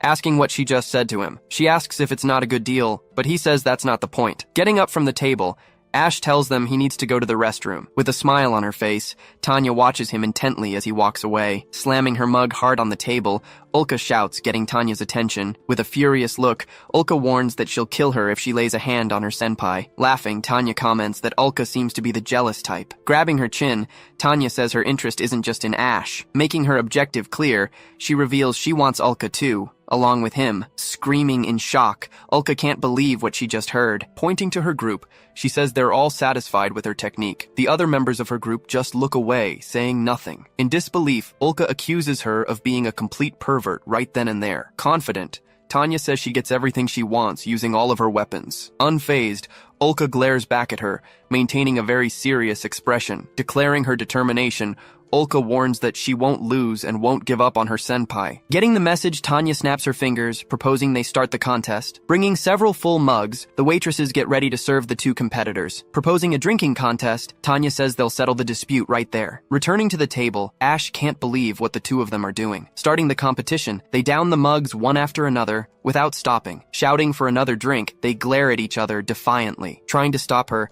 Ash tells Ulka she should stop, but she ignores him. Seeing Ulka passed out, he tells Tanya that's enough drinking for one night. She then says that he owes her one, and that she'll be waiting for him. With a smile, he replies that she'll be waiting for nothing then. Hearing his reply, she just chuckles, amused by the situation. Saying goodbye to Ash, she turns and leaves with her entire group. Afterward, he carries Ulka on his back, taking her away through the city's dark streets. Even while passed out, she calls him senpai and tells him to hold on to her. Hugging his neck, she says she won't give him up to anyone else. Carrying her, he continues on his way back to the inn in silence. The next day, an older man approaches them, asking them to tell him about the Dullahan. Not understanding at all, Ash asks, "Excuse me?" wanting to know what this is about. Shaking their hands, the man identifies them as Ash and Ulrika, the heroes. Getting close to Ash, he excitedly asks what it was like to fight the monster. Turning to Ulka, he also questions her about the length of the long battle. Asking several questions, he wants to know every detail of the great fight. Completely lost,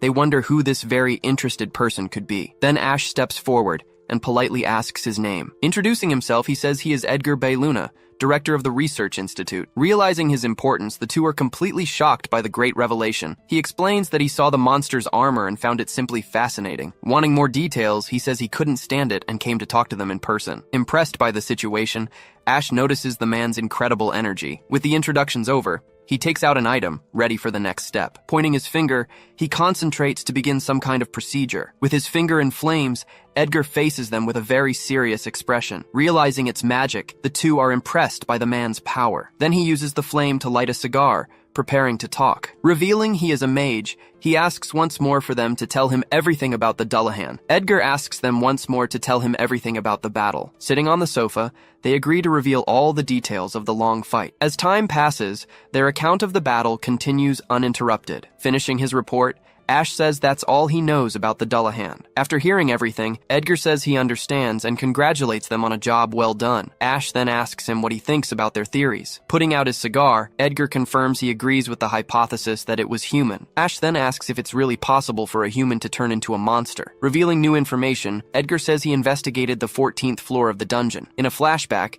he is seen exploring the area where the Dullahan was found. Inside, he adjusts the light of his lamp to see better in the darkness. Suddenly, he is startled when he illuminates something completely unexpected inside the cave. He then finds several skeletons of the kingdom's former knights scattered on the floor. They were the remains of countless knights, fused into the walls and turned to bone. Hearing the discovery, Ash and Ulka are completely shocked by the terrible revelation. Surprised, Ash asks if those knights were the Dullahan's companions, and Edgar confirms it. Facing them, he asks if they know about the source of magical power. He explains that dungeons are saturated with the mana that mages use. Because of this, a common sword exposed to this mana becomes magical. Following this logic, he theorizes that bodies can transform into monsters. Sitting on the sofa, the two remain silent, processing the new information. With a smile, Edgar asks if they don't sense the thrill in this discovery. Excited, he says that unraveling mysteries is the truth the kingdom seeks. Ash asks if he explored the 14th floor alone, visibly worried. Laughing at the question, Edgar denies it,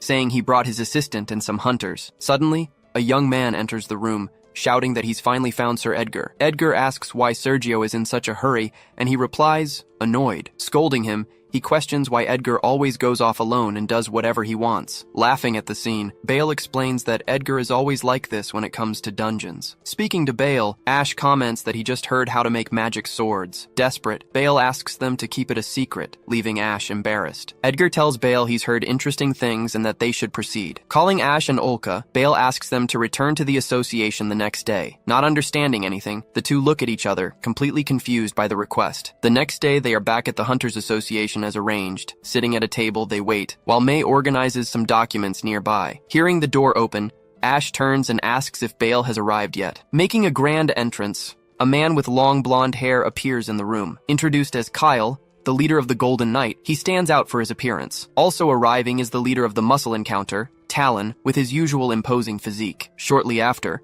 Tanya, the leader of the Goddess's Sword, also enters the hall. Ash asks if Bale called all of them, and one of the hunters confirms. Realizing the situation, Tanya comments that all the elite groups are gathered here. Seeing Tanya, Ulka gets furious, staring intensely at her rival. Arriving with Bale, Edgar greets everyone, saying the meeting is about to begin. Asking about the plan, Kyle questions Bale about the hunter meeting. As Bale unfolds a map, Edgar explains the recent increase in named monsters. Showing the images, he cites the red ape and the Dullahan as powerful examples. Pointing to the map, he says the monsters only appear in the second dungeon. With a determined look, he announces a large-scale investigation of the dungeon. He then explains that's why the city's best hunters have been gathered. Asking for everyone's cooperation, he formally requests their help in the dangerous investigation. Surprised by the request, all the group leaders remain silent for a moment. Taking the floor, Bale explains they must accompany the knights to the deepest levels. One of the hunters asks if it's the 20th floor, finding the scale unprecedented. May then informs them that the association is already arranging all the necessary supplies. Raising her hand,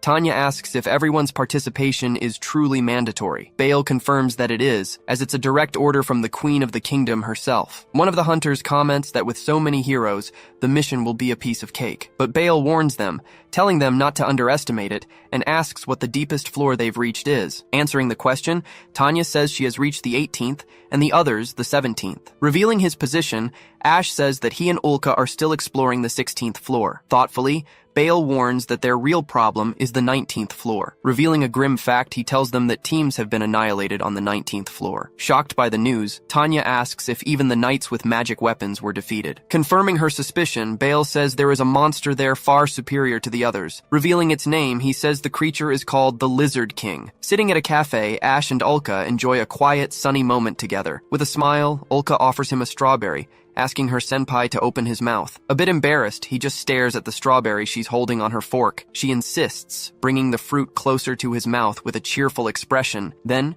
she feeds him the strawberry, catching him completely by surprise with the gesture. He then says it's delicious, making Ulka very happy with the compliment. Suddenly, his expression changes as he hears a noise from the nearby street. Several knights on horseback ride by, escorting a supply wagon through the city. Watching the scene, Ash comments that they're bringing the equipment for the investigation. Ulka wonders if everything will be okay, and he says this kingdom is different. Thinking about the future, she asks what he plans to do with the money they've saved. Taking a sip, he starts listing their usual expenses like taxes and other costs. He then reveals that he's thinking about maybe buying a house with a yard. Excited, Ulka says it would be great to have more space for their weapons and gear. Smiling, he says she'll want a room of her own for some privacy. Confused by the idea, she wonders about having her own room. She then shouts that the house would be their love nest. Seeing her reaction, Ash asks if she doesn't like it, but she denies it. With a big smile, she says she's actually very happy with the idea. So they agree they need to finish the investigation as quickly as possible. On the day of the investigation, the hunters and knights gather in the city. Then, two hunters point out the groups arriving at the location. They recognize Tanya's group, the famous and strong Sword of the Goddess. Right after, the Golden Knight group, led by Kyle, also shows up. In the back, Talon's muscle encounter catches everyone's attention. Pointing to the end of the line, they announce the last group to arrive. With a confident stance, the Janus squad, with Ash and Ulka, joins them. Impressed, the hunters comment that with this team, everything will work out. Among the knights, one complains, saying they didn't need help from hunters. Suddenly, someone glares back at him, asking what he meant. With a furious look, Talon says that's not something you can just ignore. Ulka tries to warn Ash, who is already preparing to intervene in their argument. Ash challenges the knights, saying they know nothing about the battles they've fought. Trying to calm the situation, Ash says they're all on the same side for this investigation. The knight provokes him, saying his victory was just luck against a weak opponent. Outraged, the hunters challenge him, telling him to show them what he can do. Accepting the challenge, the knight draws his sword and prepares to attack. Surprised, Ash finds himself the target of the knight's sudden attack. He quickly dodges the sword strike, avoiding the attack, and Ash counterattacks with a knee strike. Impressed by his speed, the knight admits that Ash isn't half bad. The knight keeps attacking, and Ash keeps dodging. Focused, Ash prepares to use one of his special skills in the fight. Using the palm of his hand, Ash strikes the knight's face and knocks him down. Falling to the ground from the blow, the knight is left stunned by the attack. Seeing his companion on the ground, the other knight pulls a magic stone from his pocket. He then fits it into the hilt of his sword to activate its power. Wielding their swords, the two knights prepare for a joint attack. Seeing the situation, Ash tells them this has gone far enough. Suddenly, a furious voice shouts, ordering everyone to stop fighting. Startled by the shout, the two knights immediately stop what they're doing. An older man calls out to them, scolding them for causing trouble right after arriving. Knocking both their heads, he calls them fools for their actions. Approaching Ash, Bale comments that the mission had a rough start. Bale then explains that he is Marquis Roy Orlano, captain of the knights. He is known as the strongest knight and one of the 10 master swordsmen of the kingdom. Impressed, the hunters remark on the fame of the legendary captain of the knights. The Marquis apologizes for his men's rudeness, but the hunters tell him it's nothing. The Marquis explains that the investigation is a long-held wish of the queen. Excited, the hunters shout their agreement, accepting the request for help on the spot. Patting him on the shoulder, the Marquis praises his excellent skills. Turning his back, he begins to walk towards the dungeon entrance. Impressed by his demeanor, Ash comments that he is a true knight. Giving the order to depart, Bale shouts for all groups to move out. On the 14th floor, the knights and hunters advance through the dark cavern. Further back, a group of people pushes a wagon with important supplies. At the rear of the expedition, Ash and his group follow along with other hunters. He comments that they should reach the 16th floor without much trouble. Suddenly, a familiar voice shouts, calling for Ash and Ulka in the middle of the cave. Trying to place it, he wonders who the familiar voice that called him could be. Running towards them, Edgar shouts in desperation, saying it's a huge problem. Surprised, Ash and Ulka shout Sir Edgar's name, not understanding the situation. Running, Edgar leads them back to the cave where he made his discovery. Pointing at the wall, he says that's where the knight's remains were. Facing a plain wall, he's shocked to see the skeletons have vanished. Ulka asks if it's the same place, confused, but Edgar confirms it is. Not understanding what happened, Ash asks what it all could mean. Edgar explains that the only explanation is that the dungeon is constantly changing. Ulka is shocked by the idea of walls moving or appearing on their own. Excited, Edgar says that just as he thought, dungeons are truly fascinating. Resuming their exploration, the group moves in a line through the desert of the 16th floor. Suddenly, an explosion erupts near them, catching everyone by surprise. A flock of flying monsters appears in the sky, preparing for a new attack. Drawing their swords, a voice shouts that they're under attack and orders everyone to protect the others. One of the creatures soars high and begins to launch its explosive feathers again. Dodging the blasts, one of the hunters complains about the monster's dangerous magic. Seeing an opening, Ash says it's time to test their strategy and get some payback. Taking aim with her bow, Ulka fires an energy arrow at the monsters. The shot hits one of the creatures dead on, which screeches in pain from the impact. Wounded, the monster starts to fall from the sky as Ash watches and gets ready. Raising his sword, Ash yells and prepares for the final strike against the creature. With a precise cut, he strikes the monster true, finishing his attack. From a distance, the other hunters congratulate Ash and Ulka on their great teamwork. Excited, Ulka celebrates, saying their plan worked perfectly against the monsters. With his sword in hand, Ash tells them to keep up the pace in the battle. After the fight, Bale congratulates everyone on their good work and declares the battle over. Patting him on the shoulder, Bale thanks Ash for his help in the battle. Approaching them, the Marquis asks for the names of the two young hunters. They then introduce themselves to the Marquis as Ash and Ulrika from the Janus squad. Impressed with their moves, the Marquis says he will remember their names. Turning his back, he walks away, leaving the three of them alone in the middle of the desert. Relieved, Ash comments that it was tense, and Bale says the Marquis liked them. Bale explains that Orlano judges people fairly, regardless of their class. With a smile, he says that inviting the two of them was the right decision in the end. Excited, Bale calls to them, saying they're heading to the 17th floor. Ash remarks that this will be their first time exploring that floor of the dungeon. Tanya comes over and warns them to stay alert for the new challenges ahead. With a serious look, she reveals that the monsters on this floor are on another level. On the 17th floor, the expedition moves through a dark, swampy forest. Tanya warns them to be careful of the bottomless swamp nearby. Armed with her bow, Ulka carefully watches the strange waters of the swamp. Looking at the bubbles in the water, Ash suggests the scholars should stay on the previous floor. Suddenly, a huge crocodile-like monster leaps out of the water in front of them. Drawing his sword, Ash shouts that it must be the monster from the 17th floor. He attacks the creature, landing a blow with his sword right on its head, but the blade fails to pierce the monster's thick, tough skin. Surprised, he yells, unable to believe his blades can't cut the creature. Rising up, the monster reveals itself to be one of the dungeon's fearsome lizardmen. Tanya warns that their scales are hard as steel. And there's more. With a cry, the creatures begin to communicate with each other in the swamp. Then, dozens of other lizardmen leap from the water surrounding the group. Worried, Ash realizes the monster is calling for reinforcements. In position, Bale orders the magic archers to prepare to attack. With a commanding shout, he gives the order for them to fire immediately. Several energy arrows are fired at the advancing horde of lizardmen, but the arrows fail to pierce the monster's tough skin, bouncing off them. Shocked, Ash can't believe that not even the magic bows can pierce their defenses. Seeing the monsters closing in, the knights and hunters brace for the confrontation. One of the knights curses, annoyed by the creature's impressive resilience. Suddenly, one of the monsters leaps forward, charging at a knight. The monster bites down hard, sinking its teeth into the warrior. Screaming in pain, the knight is severely wounded by the creature's attack. Falling, the lizardman grabs him by the leg and drags him into the water, trying to drown him in the swamp. Rushing to help, Ash shouts for the knight to hang on and not give up. Following Tanya's tip, he charges, aiming for the monster's throat. As the creature turns, he prepares to strike its weak spot. With a precise attack, he plunges his sword into the lizardman's throat. Defeated, the monster sinks into the swamp, releasing the trapped knight. Helping the injured knight, Ash asks if he's okay after the attack. He then shouts to the others, telling them to treat him immediately. Apologizing,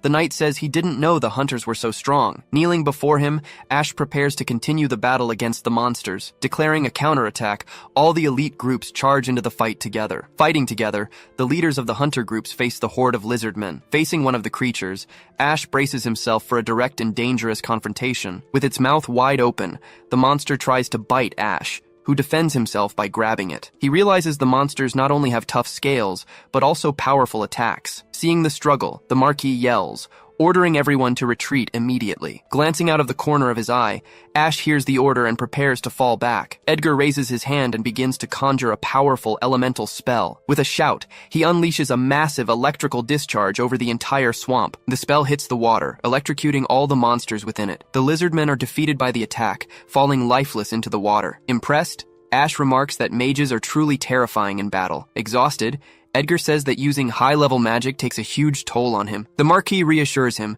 saying that keeping the unit intact is the priority. Arriving at the entrance, Bale announces they're about to enter the 18th floor. The Marquis orders the researchers, porters, and the wounded to stay behind. Bale confirms the decision, stating that an elite squad will advance to the next floor. With a serious expression, the Marquis begins to announce which hunters will go with them. Surprised, Ash can't believe it when he hears his group has also been chosen for the mission. Bale then reveals that the Goddess's Sword and the Janus squad will join the Knights. He explains it was a recommendation from the Marcus after seeing their battle earlier. Encouraging Ash, the hunters tell him to do his best on the mission. With a smile, Ash says he understands, and that he's heading out to explore. On the 18th floor, they come across a vast, damp, green field. Surveying the area, Ash remarks that it looks more like a wet pasture than a swamp. He asks what kind of enemies appear here, and Tanya warns him about stronger lizardmen. Pointing to the horizon, she tells everyone to look at something up ahead. They spot thatched huts and hunting spears arranged on a wooden rack. Before them, a vast village stretches out,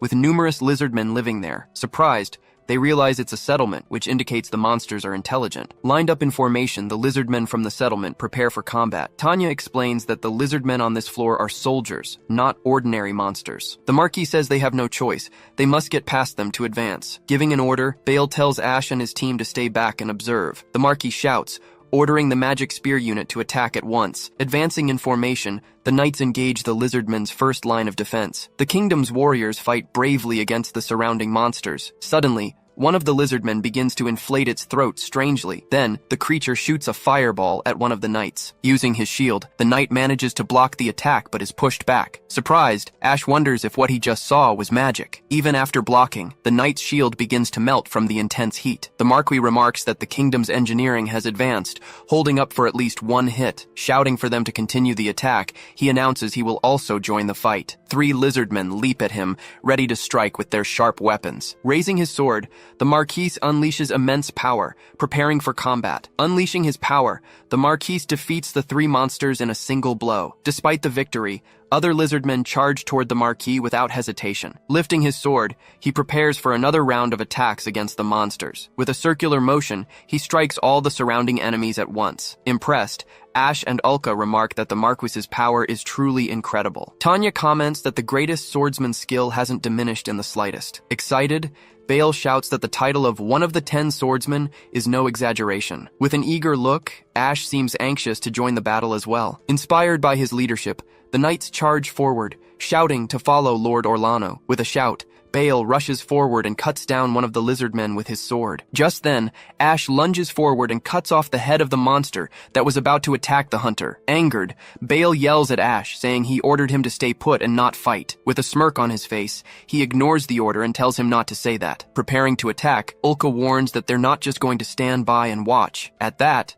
the other hunters also join the fight, showcasing their combat skills. With a smile, Bale remarks that the hunters are really on another level. Calling Ash to the fight, Bale says they're going to end this once and for all. Raising his sword, the Marquis announces their victory, declaring that the monsters have been annihilated. After the battle, they observe the bodies of the lizardmen lying on the ground. Ash then turns to one of the monsters, focusing on something on its body. Kneeling down, he points to something on the monster's body, asking what it is. Ulka approaches and asks Ash what he found on the monster. He points to the red blood, saying he's never seen a monster like this before. Coming up from behind, Edgar says he figured they'd noticed the difference in the blood. He explains that monster blood is normally purple and contains toxins. Also, monster bodies tend to decompose and turn to liquid quickly, but a body that Tanya brought back before didn't decompose over time. Edgar reveals that the monster's red blood contained no toxins. Looking at the body, he says he hopes to solve this mystery before he dies. Entering the village, they begin to investigate the lizardmen's settlement. Inside, they find beds woven from grass and insect larvae nearby. They also discover a workshop for making weapons and other tools. Observing everything,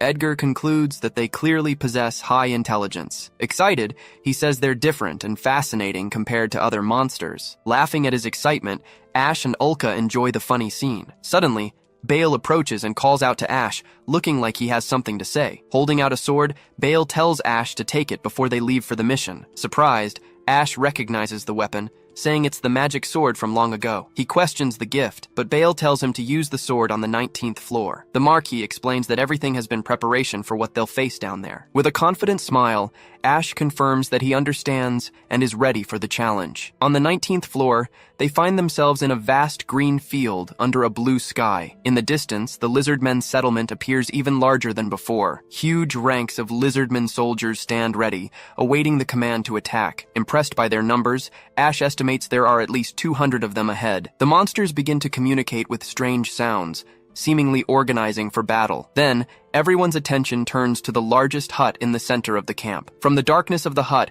a huge creature lets out a growl, revealing its presence. Emerging from the tent, a giant red lizard man, armed with an axe, appears. With a powerful roar, the monster asserts its presence over everyone on the battlefield. Shocked, the knights identify him as the fearsome Lizard King, who looks like a dragon. With a focused gaze, Ash stares down the opponent, preparing for the great battle. Wielding his sword, he smiles and says, "The Lizard King looks very powerful." Ulka calls him Senpai, pointing out that he has a smile on his face. Embarrassed, he apologizes, trying to hide his excitement for the fight. With a deafening roar, the Lizard King asserts its presence over everyone on the field. Leaping toward the knights, it begins the attack with its enormous axe. With a swing of its axe, it attacks the knights, who try to defend themselves. Using their magic weapons, they try to block the attack but are pushed back. Even as a group, the knights can't contain the Lizard King's strength. Unable to hold their ground, they are thrown far away by the monster's power. With a single blow, it defeats the knights, showing its overwhelming strength. Meanwhile, the other knights are surrounded and attacked by the Lizardmen. Bale realizes that the Lizard King's presence is overwhelming everyone. Shouting that he'll go on ahead,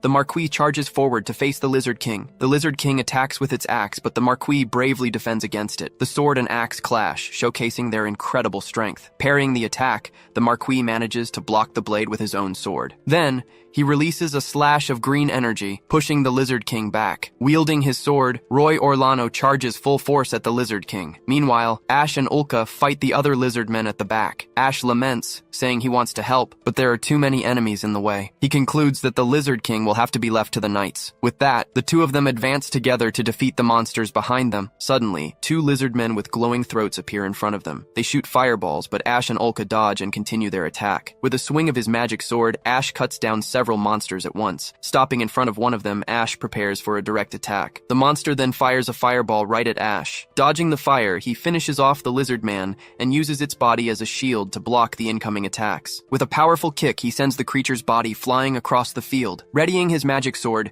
he focuses for the next attack against the enemies. With a single, precise slash, he cuts another Lizard Man in half without hesitation. As the monster's body falls, he remains surrounded by dozens of enemies. Looking ahead, he realizes the horde of monsters seems endless. Holding the magic sword, he wonders what they should do next. Facing Marquis Orlano, the Lizard King raises its axe for an attack. With a powerful blow, the creature strikes, clashing with his sword. As he holds back the attack, Roy Orlano shouts that they can't lose here. Pushed back by the monster's force, he struggles to resist the creature's advance. Feeling the pressure of the blow, he can barely stay on his feet. Falling to his knees, Marquis Orlano begins to cough uncontrollably. Clutching his chest, he wonders why this had to happen now. Seeing his opponent's condition, the Lizard King simply stands and watches. Watching from a distance, Ash yells his name while Ulka says they can't reach him. Then, looking at the spear on his back, Ash gets an idea. Turning to Ulka, he orders her to fire all her explosive arrows. She promptly confirms the command and readies her bow with multiple special arrows. Leaping up, she fires the arrows all at once toward the monster. Struck head-on by the arrows,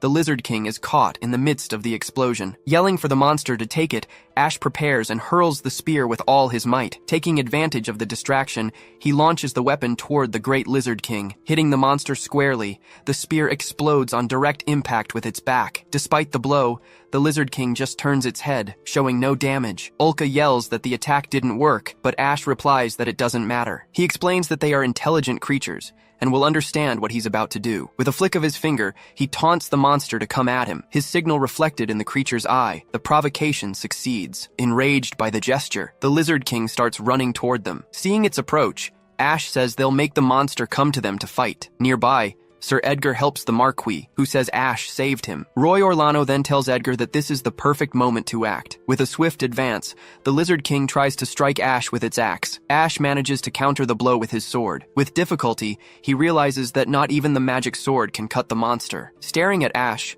the Lizard King lunges at him with its mouth wide open. Shouting a warning, he manages to dodge a sideways swipe from the creature. The monster then spins its body and prepares a new attack with its axe. Hit by the weapon's handle, Ash is thrown backward with great force.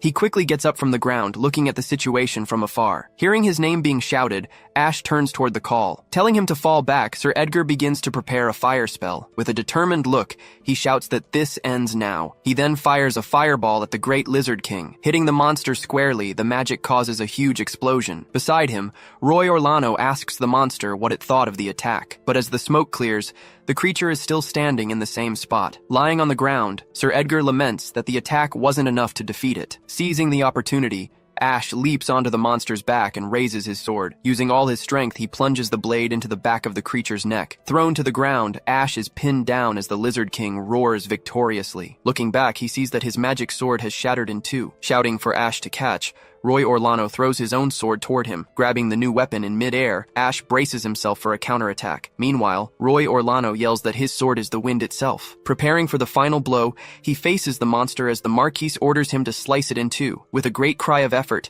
he begins to deliver the final attack. As he strikes, the blade cuts through the Lizard King's body from top to bottom. Around the field, everyone watches the result of that final decisive blow. Seeing Ash victorious, the knights and hunters celebrate the fall of their main enemy. Roy Orlano then announces that the king is dead and orders one last charge. Following the order, Bail Barone yells for everyone to go and leads the attack. On the ground, Ash remarks that they finally managed to drive all the monsters out. Coming up from behind, Ulka hugs him, saying he was amazing and that she loves him. Watching the scene, Roy Orlano comments that youth is something to be envied. Approaching them, Bail Barone asks if Ash is from this kingdom. Roy Orlano explains he was a discharged Imperial Knight, a great waste of talent. Bail then asks if the Marquis plans to recruit him into the Order of Knights. Revealing his plan, Roy states he will adopt him and bring him into the Order. Surprised by the decision, Bail asks if he would really go that far for Ash. The Marquis says he understands the balance of power and has no intention of forcing anything, but he concludes that true talent always finds a way to rise to the top. Changing scenes, Sergio runs to Sir Edgar with news about the living quarters. Arriving on site,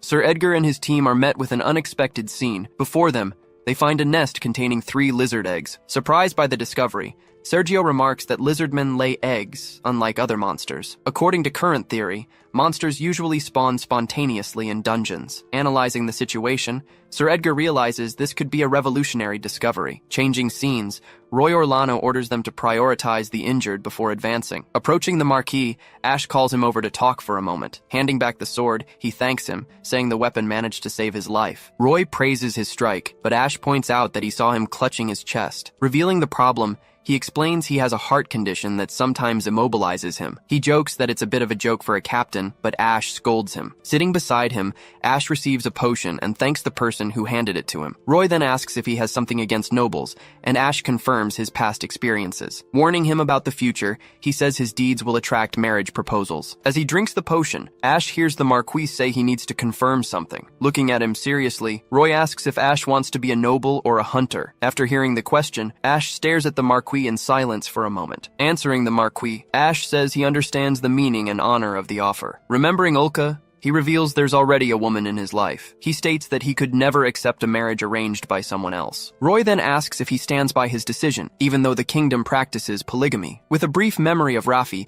he says he'd rather avoid a loveless marriage. The Marquis then changes the subject, asking about him becoming a noble himself. Laughing, Ash says he's better suited to live by the sword than by politics. Accepting the answer, Roy says he will respect his wishes, leaving Ash surprised. He states he won't let such a strong swordsman be crushed by politics. He then offers Ash a dagger bearing his family's crest. Explaining the gift, he says the dagger is proof of House Orlano's protection. Seeing his hesitation, Roy asks him to accept it as thanks for his contributions. Shaking hands, Ash accepts and promises to live up to his expectations. Changing scenes, the group descends the stairs, remarking that they've reached the 20th floor. Once there, they approach the large door to continue their exploration. Entering the room, Bail comments on the darkness of the place, which has no sky. Approaching the wall, Ash notices a script different from the continental one he knows. Just then, a young scholar approaches him to examine the wall as well. Identifying the script, she says it's an ancient and rare script. Ash then asks if it's from the age of fairy tales and gods. As she takes notes, she says the script proves the existence of an ancient civilization. When Ash asks what it says, she admits she can't read the text. To everyone's confusion, she explains that the script has not yet been deciphered. Ash asks if her interest in civilizations is what made her become a scholar. Suddenly, the floor beneath her feet begins to crack and give way. As the floor collapses, the scholar starts falling into the hole that opened up. Frightened by the fall, she can only cry out for them to wait. Shouting a warning, Ash dives to push her out of harm's way. Falling together,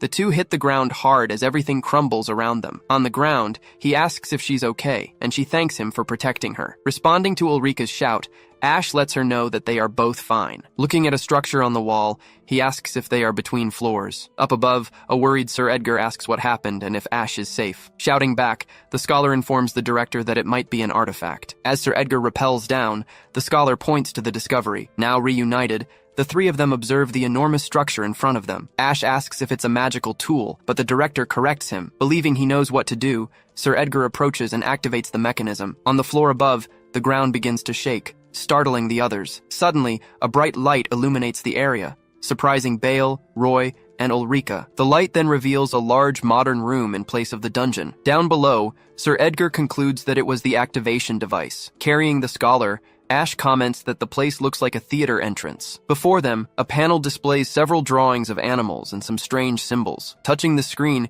he is surprised when the images begin to move. Passing his hand through the panel, he remarks how mysterious it is that he can pass through it. He finds the painting strange, and Ulka questions the smiles on the animals. Ash asks if the light is coming from the box, and Edgar explains its function. Continuing his explanation, he says the energy turned on the lights for the floor. With a determined look, he states that the investigation has confirmed his grand hypothesis. He then reveals that dungeons are not naturally occurring phenomena. Shouting, he concludes that they are facilities artificially built by an ancient people. Recalling a tale, the story goes that gods and their servants created the world in peace. Suddenly, a great calamity in the form of a monster emerged to threaten the world. Fighting the creature, the servants used magic swords, but they were all defeated. To seal away the evil, the gods and their servants then decided to sacrifice their lives. Using all their power, they transformed into particles of light that fell to the earth. From these particles of light, the first human beings were finally born to live in the world. Finishing the story, the scholar explains that this is how humanity came to be. Clapping his hands, Ash recognizes it as a famous fairy tale throughout the continent. With a serious expression,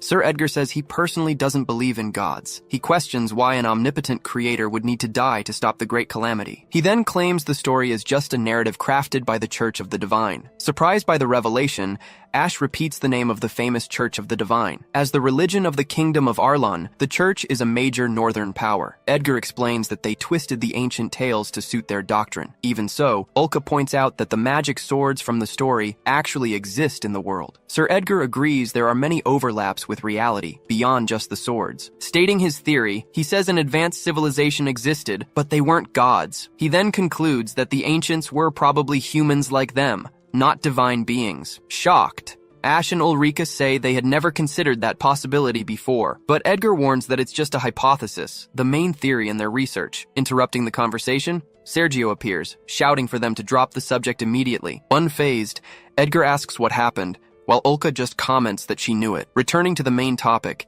he asks what exactly a dungeon is anyway. According to his hypothesis, he says the place is an ancient facility. Comparing it to granaries, he explains that a labyrinth of monsters can also be built. Pointing to a door, he states that the construction principle is the same. Saying he'll prove it, he watches Roy approach the newly appeared door. Entering the area, Roy wonders what kind of room this is. Seeing the tight space, Sir Edgar announces that the test is about to begin. Pressing one of the buttons, a hand activates the mechanism of the small room. With the door suddenly closing, Ash and Ulka are left outside. Trying to force the door, Ash realizes it won't open at all. Suddenly, the entire room begins to ascend, knocking Ash and Ulka to the ground. At that moment, a light on the wall of the room changes color and turns on. When the door opens again, they find themselves facing a completely different hallway. To their surprise, Knights of the Kingdom were standing right there in front of them. Recalling the structure he saw, Ash realizes the place is an artificial construction. He then shouts that they've descended 3 floors, leaving Ulka completely shocked. With a satisfied smile, Sir Edgar confirms that his hypothesis was right all along. Roy then understands that the ancients traveled freely between the dungeon floors. Therefore, Edgar concludes that the dungeons were created for a specific purpose. Ash and Ulka then wonder what the purpose behind it all could be. But when they ask, Edgar simply admits he doesn't know the answer to that. Then Roy turns to Edgar, asking if he already knew about the transport. With the same expression as before, Edgar admits he had no idea. Grabbing Edgar by the shoulders, Roy furiously yells at him for his total recklessness. He complains that his curiosity always causes trouble, drawing laughter from the director. Suddenly, the elevator door opens in front of Ash and Ulrika. As they exit, they regroup with the rest of the party on the 20th floor. Coming closer, Sergio scolds Sir Edgar for disappearing without telling anyone. Looking at the door, Ulka comments that the elevator will make their research much easier. At this, Bale says that the dungeon's mysteries might be solved soon. Seeing Ash's expression, Bale asks him what's wrong. With a serious look, he reveals that a new staircase has suddenly appeared. Pointing to an opening, he shows Ash and Edgar a dark passage. He explains that the wall opened up, revealing stairs leading down. Ash then suggests using the elevator, but Edgar says it probably won't work. He explains that there were 3 buttons, but the last one didn't respond to the command. His theory is that the artifact can't send power to a lower level. Bale then concludes that they'll have to descend to the next floor on their own. Turning to Ash, he warns that their journey hasn't ended there. Ash understands that even stronger monsters might be waiting on the next floor. The next day, Ash and Ulka notice that the floor's lizardmen have vanished. Looking around, Talon comments that the monsters should have respawned by now. Lost in thought, Ash remains silent as Kyle and Tanya survey the area. They recall the previous night when they received a request from Sir Edgar while camping. He had asked Ash to check on the lizardmen near the 19th floor. His prediction was correct. The monsters didn't respawn as they usually did. Back in the present, Ash is still trying to figure out what's happening. Kyle then suggests they move on to the 18th floor to investigate. Arriving on the floor below, they find the area completely empty, with no monsters. Standing next to Talon, Ash remarks that this is a first. But on the 17th floor, a huge monster suddenly appears and attacks. Blocking the strike, Ash realizes the monsters on this floor have already started to respawn. Without a moment's hesitation, he plunges his sword into the creature's chest. As they fight, one of the hunters shouts that they let their guard down. Seeing a monster roar, the other hunter warns that it's calling for reinforcements. Yelling that they've confirmed what they needed to, Ash orders everyone to retreat immediately. Back on the 20th floor, Ash reports that the monsters haven't respawned. After receiving the report, Sir Edgar becomes thoughtful with this new information. Patting him on the back, Edgar simply says it was good work. Surprised by the reaction, Ash notes that he was much briefer than usual. Speaking with Roy, Sir Edgar agrees to end the investigation right there. With a loud shout, Roy announces to everyone that the large-scale investigation is over. At the dungeon entrance, everyone is thanked for their hard work. Finally leaving the area, Ash remarks that they made it back safely. Approaching him, Roy Orlano says he did a great job this time. Mentioning he has to head back, he says his goodbyes, adding that it's farewell for now. Wishing him a safe trip, Ash says goodbye as he and Roy shake hands. Turning to Ulka, he then suggests they head home now too. Meanwhile, Edgar asks about the progress of copying the ancient script. He then informs them that once they're finished, they will also leave the area. Satisfied, the scholar announces she has finished copying the text. Turning to leave, she starts to walk away from the large, illuminated panel. Suddenly, the panel begins to flicker, displaying an unexpected error message. The message warns of a power overload and a system mutation. Cutting to the first dungeon, Mireille faces a strange, giant, mechanical monster. Leaping into the air, she readies her spear for a direct, powerful attack. With a precise strike, she hits the monster's head with all her might. The impact completely shatters the mechanical creature's head. After defeating the monster, she stands amidst the enemy's wreckage. Then, Mireille wonders how much money she'll get for all this material. Back in the city, the scene shifts to inside the guild hall. Arriving at the counter, the receptionist compliments her on a good day's work. Asking about her earnings, she hears Mireille say, "It was a good day." Showing the bags, she says she brought back 2 full ones from the 4th floor today. 2 men then approach, calling her name, and Mireille asks what they want. Calling out to her, one of them invites her to go drinking with them in town. Thinking about the invitation, she remembers she needs to look for Ash soon, but she also considers that life in the dungeon city isn't bad at all. Pleading, the man tells her to forget about it and come out with them. Suddenly, the other man, holding a newspaper, gets everyone's attention. Showing her the paper, he asks if the Ash in the news is the one she's looking for. Taking the newspaper to read it, she is completely shocked by what she sees. The article is about a hunter named Ash who shined during the dungeon investigation. Reading about Ash and Ulka, she confirms it's them in the news. With a furious look, she realizes the 2 of them were in the 2nd dungeon city. Reading that a large reward was issued makes her even more irritated. In a fit of rage, She stomps on the floor and complains about the money they earned. With a determined look, she announces she's going to the second city too. The receptionist tries to stop her, but Mireille shouts that she's already decided and is going. Slamming her hand on the desk, the receptionist begs her to at least finish her pending jobs. Promising extra pay, the men join the desperate receptionist's plea, asking her to reconsider.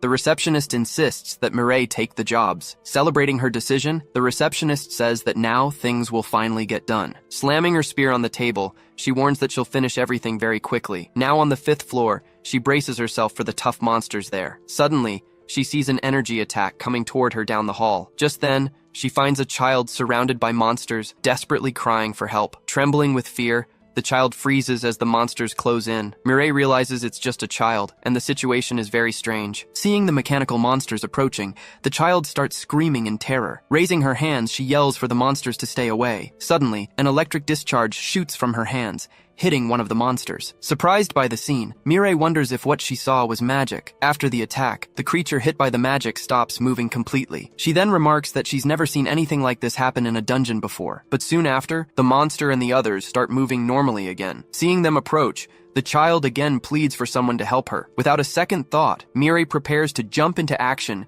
and save the child. With a great leap, she hurls her spear at one of the monsters. Hitting the first monster, she completely destroys it with a precise strike. Rushing past the child, she continues her advance against the other mechanical creatures. With her spear, she strikes and defeats one of the monsters. Spinning her spear, she hits and defeats all the monsters in her path. With a leap, she dodges an attack and lands in front of the child. Ordering the child to get behind her, Mireille takes a protective stance. Seeing more monsters approaching, they brace for another round of combat. With a determined look, Mireille charges the mechanical creatures once more. Using her spear, she easily strikes and destroys all the monsters. Impressed, the child remarks on the warrior's incredible strength and skill. Shouting that there's only one left, she prepares for the final blow. Using all her strength, she leaps and strikes the last remaining monster. After the battle, she turns to the child, catching her breath. Approaching, she asks what the child was doing alone on this floor. With a pained expression, the child remains silent for a brief moment. Grabbing Mireille's hands, the child starts to cry and thank her desperately. Shifting to the guild, Mireille asks again why she was alone on that floor. She then asks if her party was wiped out, or if she was betrayed and abandoned. The child explains she became a hunter to escape her family's orders. Talking about her family, she reveals she's from the capital and has a studious brother. Since her brother was too busy, the family leadership was passed down to her. On top of that, her family wanted to force her into a political marriage. Mireille then asks her age to better understand the situation. The child replies that she's 16, leaving Mireille completely shocked by the revelation. She then explains that she stopped growing at 12, a side effect of magic. Describing the fiancé, she says it's an older, snobbish woman. Slamming the table, the child yells that she has a right to be happy too. Mireille then understands why she decided to run away from home. The child says she wanted to earn her own money as an independent hunter. Understanding the situation, Mireille asks about her weapons, armor, and dungeon supplies. She replies that she planned to eat at the inn and just get by on water until dinner. Flicking her on the forehead, Mireille scolds her for her reckless attitude. She then warns her that the dungeon is not a game for naive people to enter. Telling the child to go home, she questions her lack of determination and preparation. But the child replies that she absolutely does not want to go back home. Grabbing her arm tightly, the child starts to explain herself more clearly. Then the child shouts that she wants to be as cool and strong as her too. Caught off guard, Mireille is completely stunned by the sudden compliment. She then says she was mesmerized by how powerfully Mireille fought. With a hopeful look, the child asks if she can form a party with her. Begging for the chance, the child says she'll do anything she asks. Pressured by her insistence, Mireille seems unsure how to handle the request. Pulling her own hair, she yells in frustration at the insistent and unexpected situation. Finally agreeing, she warns that she'll teach her the basics, but she'll be very strict. While the child celebrates happily, Mireille maintains a worried expression about it all. Asking to start with names, she introduces herself first as Mireille. Answering the question, the child introduces herself to the warrior as Ren Albadine. After a sigh, she says she's been delayed again, but will go see them. Turning to Ren, she yells for Ash and Ulka to wait for her. Now in the second dungeon, Ash stands ready by the water, sword in hand. A ripple in the water alerts him that something is approaching. Gripping his sword tightly, he braces for the coming fight. Suddenly, a monster's head emerges from the water right in front of him. A crocodile monster leaps out of the water, charging at Ash. He yells to Ulka, warning her that the monster has finally shown itself. With a leap, Ulka fires an arrow straight into the great monster's mouth. Seeing 3 more monsters closing in, they prepare for battle. He strikes, managing to parry the monster's attacks. With his sword, he pierces the head of another creature. Warning him of the enemies, Ulka tells him to watch his right. Spinning around, Ash strikes the last 2 monsters in a single blow. Standing back to back, Ulka warns him not to let his guard down. Having defeated them all, Ash suggests they hunt for the next monsters. A month later, they were back to their normal routine as hunters. Looking around the dungeon, they notice the place is crowded with hunters from other cities. The success of the investigation spread the word, attracting many new people. On top of that, their success led to them having to give several interviews. Thanks to Orlano's dagger, they were able to turn down numerous recruitment offers. Seeing the monsters have already been hunted, Ash suggests they call it a day. Back on the 20th floor, they decide to leave and end the hunt. As they turn to leave, they hear a familiar voice calling out to them. Walking towards them, Ren Albadine greets them with a big smile. Together, they remark that the monsters on the upper floors haven't returned yet. Ash complains that because of this, he only managed to kill 4 monsters all day. Ulka then mentions the difficulties the scholars in the dungeon face as well. She asks if it isn't frightening, and Ren replies that the knights protect them. Ren then says the investigation of the lower floors should begin soon. Saying their goodbyes, Ash and Ulka announce they're also leaving. Suddenly, the elevator light starts to flicker strangely and unexpectedly. Stepping out of the elevator, Ash comments to Ulka on how useful it is. He explains that using it is a privilege for the investigation's hunters. The scene changes, and the two are now walking through the bustling streets of the main city. Greeted by a vendor, Ash tells him they just got back from the dungeon. Overhearing them, a female vendor remarks that the two are as close as ever. Known by everyone now, they had become true celebrities throughout the city. Arriving at the guild, Ash tells May they brought some new materials. Suddenly, a hunter calls them bootlickers for the capital's nobles. Another group of hunters comments that it must be nice to get rich that way. Approaching Ulka, they suggest she should be on their side instead. With a furious look, she says she's going to finish them, but Ash stops her. Explaining the situation, he says the others resent their special treatment. Just then, a familiar voice greets Ash and Ulka amidst the small commotion. Seeing the scene, Tanya approaches and remarks that they seem to be having fun. She then complains that she also has to deal with annoying people all the time. Irritated, the man asks who she's calling small fry to his face. With a smile, Tanya asks if he wants to be taken down by her right then and there. Grabbing Tanya by the neck, he yells at her to bring it on. With a swift move, she easily throws him over her shoulder. Thrown to the ground, he can barely get up after the precise blow. Furious, another hunter tries to attack her, but he's also easily thrown to the ground. With a kick, Tanya sends the man flying before he can react. Seeing the situation, Ash and Ulka rush over to try and calm Tanya down. Jumping in front, Ulka lands a powerful punch on the other hunter. Lying on the floor, he's watched by his terrified companion. With furious glares, Tanya and Ulka get ready to continue the fight. With a double punch, the two of them hit the last remaining hunter. Watching the scene, Ash just puts a hand to his face, lamenting the whole mess. He then comments that the two of them are a bunch of troublemakers. As he apologizes, he hears May say they'd been having trouble with them too. Ash asks Tanya if she's being targeted, but she says everyone in the investigation is facing this. Tanya remarks that hunters live in a meritocracy. Some people are just naturally talented. It doesn't make them big shots. In the dungeon, one of the thugs asks why they can't use the elevator. The soldiers tell them to use the stairs to access the lower floors. The thug's leader gets annoyed, and another one remarks it must be nice for those with special training. Elsewhere, Kyle and the knights are also preparing to enter the dungeon. Annoyed, the hunter kicks a bucket and complains that no one understands their strength, but a mysterious foot stops the bucket before it can roll away. Catching the group's attention, 2 hooded figures suddenly appear before them. They then suggest that the hunters join them for the lower floors. Confused by the offer, the man asks why they should join them. The figures explain that groups reaching the 20th floor gain special permission. After a moment of thought, the hunter and his group decide to accept the offer. With a sinister smile, the man says they'll accept their deal. Satisfied with the answer, the figures tell them to consider it a contract. On the 13th floor, they find a group of skeletal warriors approaching. Hidden, Ash suggests they approach silently to take them by surprise, but before they can act, he's interrupted by a noisy group passing by. Rushing past them, the hunters charge toward the monsters without a second thought. Shouting that the prey is theirs, they start attacking the skeletons without hesitation. Watching the scene unfold, Ash and Ulka are left unsure of what to do. Back at the guild, Ash comments that the out-of-town hunters have no manners. As they reach the door, they notice a lot of noise and movement coming from inside. A group of hunters is preparing for a rescue mission. Seeing the commotion, Ash and Ulka wonder what's going on. Spotting Talon and his partner, they approach to ask about the situation. They explain that a hunter's body was found on the 14th floor. Ash remarks that this has been happening a lot, likely because they underestimate the monsters on these floors. Talon then says the outsiders only cause trouble and that they got what they deserved. Asking him to take a look, he shows a sketch of the body they found. Looking at the images, Ash recognizes the hunters from the fight the day before. Talon then confirms they were the same ones who caused a scene at the guild. Ash remembers there were 4 of them, but only 2 bodies were found on the floor. Asking about the others, he learns they haven't shown up in town yet. Ash finds it strange,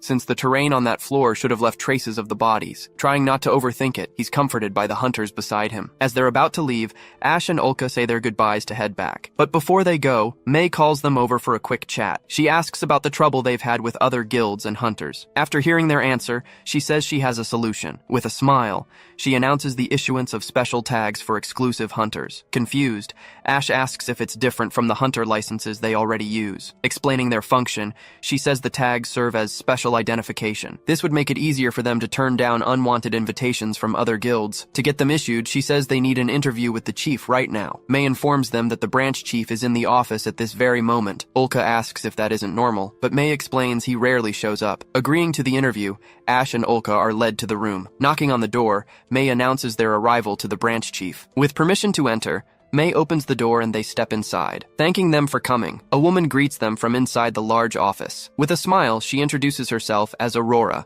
the guild's branch chief. Looking at them, Aurora says it's a pleasure to finally meet them in person. Greeting her back, Ash and Ulka come face to face with the famous branch chief. As head of the association and the city's administrator, she's an important figure. The reason she doesn't visit the guild often is because she's so capable. Aurora then says that in their case, an interview isn't even necessary. She explains that she's heard a lot about Ash's accomplishments from Captain Bale. Confused, Ash asks why she called them there if it wasn't needed. With a smile, she replies that she wanted to meet such excellent hunters in person. Getting straight to the point, Aurora opens a box that was on her desk. Revealing the contents, she says that inside are their new identification tags. Explaining the tags, she says the gold ones are for exclusive hunters. The silver tags, on the other hand, are for the guild's top hunters. With a smile, she says that capable hunters like them are truly rare. Under the weight of expectation, Ash and Ulka feel a bit awkward with the praise. Extending her hand, she says goodbye and hopes to see them again soon. Leaving the room, Ash and Ulka are confused by Aurora's enigmatic farewell. As they close the door, they get ready to go back to their normal activities. With a jealous expression, Ulka comments that the chief was very beautiful. Holding her arm, he smiles as he tries to calm the situation. With a warm gaze, he says his type is more cute and delicate. Looking at her, he stares for a moment before continuing to speak. Unable to hide it, Ulka turns completely red and flustered by the compliment. Turning to leave, she says that it's fine with her then. Exploring the 16th floor, they find a vast desert with flying monsters. With her bow, Ulka shoots an energy arrow toward the monsters. Hitting the monsters head-on, she easily knocks them out of the sky. After defeating them, Ash praises her skill with aerial enemies. Seeing the bodies, he says he hopes they don't find any more to bring back to the guild. Pointing to the fallen monsters, Ash approaches to collect their materials. With a thoughtful expression, Ulka questions the recklessness of the hunters from other cities. Ash agrees that finding bodies has become common in the city lately. He comments that it's not just recklessness, but Ulka doesn't seem to quite understand. Looking into the distance, Ash is surprised by something he sees in the middle of the desert. Seeing a group of fallen people, he shouts a warning that there are people on the ground. Running to the spot, they get closer to see what happened to them. Checking the bodies, Ash realizes that all 4 of them are no longer breathing. Looking at their faces, he recognizes the other 2 members of the group from the fight. With this, they realize the bodies were found far from their companions. Seeing the scene, he can't understand what's happening in this dungeon. Days later, Ash and Ulka are invited by Bale to a special dinner. Upon seeing Ulka, he apologizes for making her wait for him. Wearing a beautiful white dress, she looks stunning in front of Ash. Seeing her, he's left completely speechless, blushing at the sight. She asks what's wrong, and Ash tells her the dress looks great on her. With a smile, she thanks him and says he looks very sharp as well. Thinking it was a casual outing, they find it's actually at a high-class restaurant. As they're led to their room, a butler guides them to the door. Upon entering, they are surprised to see who is waiting for them inside. Seated at the table, Kyle and Aurora greet the 2 with smiles on their faces, wishing them a good evening. Aurora welcomes them to the dinner she arranged. Surprised, Ash wonders what the branch chief is doing there. With a smile, Bale introduces Aurora as his fiancée to the 2 hunters. Shocked by the revelation, Ash and Ulka can't hide their surprise. Ash then understands why Aurora had already heard about them from the captain.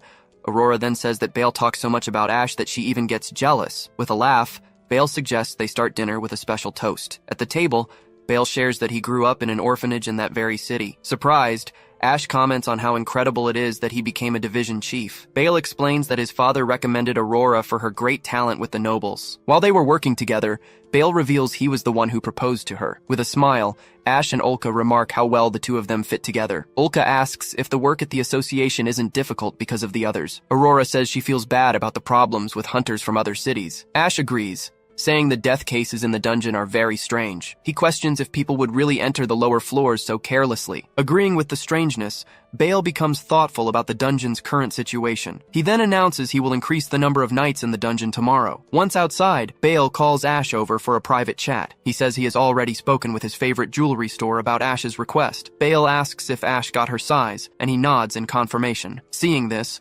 Aurora and Olka complain about the two of them whispering in the middle of dinner. With an invitation, Aurora asks Olka to go out, just the two of them, sometime. The next day, Ash decides they will descend the dungeon stairs. He then comments that the crowd on the third floor is getting bigger and bigger. Olka notices there are even food stalls and blacksmiths set up there. With a smirk, Ash mentions he heard there's even a brothel there. Pulling his ear, Olka asks if the scholars are also in the tents. He explains they are in luxury inns because they're vital for the research. Descending to the 9th floor, they encounter other hunters and comment on the traffic. On the 10th floor, they see a group of hunters helping an injured comrade. Arriving on the 16th floor, they find another hunter lying on the ground. As they get closer, they realize it's another body found in the dungeon. Analyzing the body, they notice a chest wound that seems to have been fatal. Olka suggests a monster, but Ash says there would have been more than one wound. Looking closer, Ash notices a small mark on the man's neck. Olka then says it looks like a needle prick, leaving Ash confused by the situation. Opening the body's mouth, Ash is surprised to see its purple tongue. They then realize the chest wound was just a simple distraction. In a meeting,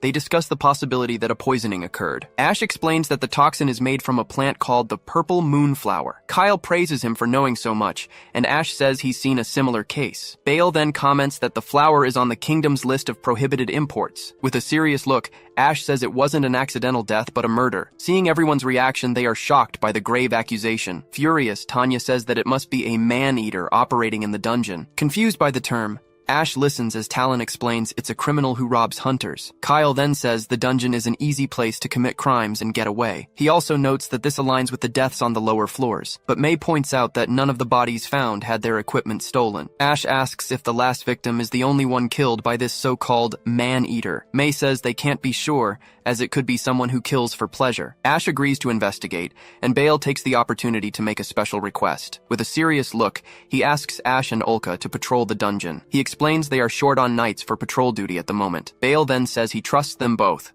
and that the association will pay well. With a smile, Ash says there's no reason to refuse their offer. Seeing their cooperation, Tanya, Kyle, and Talon watch the meeting with satisfied expressions. Bale and May then thank Ash and Olka for their great help in the investigation. Asking about the rules, Talon questions if they can eliminate the criminal if they find them. With a worried look, Bale says they don't know their numbers or their strength. Seeing the seriousness of it all, Talon and Kyle prepare for the dangerous mission ahead. Thinking about the bodies, Ash reflects on the hunter-killer who is on the loose. Outside, Ash realizes this is the jewelry store Bale recommended. Looking at the shop, he comments that the place looks really expensive. Entering the jewelry store, he remembers the tradition of giving bracelets to lovers. As he approaches the counter, the saleswoman recognizes him as Lord Ash. She assumes he's looking for a bracelet for a lady. Looking at the bracelets, he remembers he decided to confess to Olka with one. The saleswoman asks if his relationship is serious, leaving Ash flustered. She then shows him a bracelet, explaining that the ruby signifies marriage. Looking at the jewel, Ash blushes, speechless at the suggestion. After a moment, he decides to take that special bracelet with him. Back at the dungeon,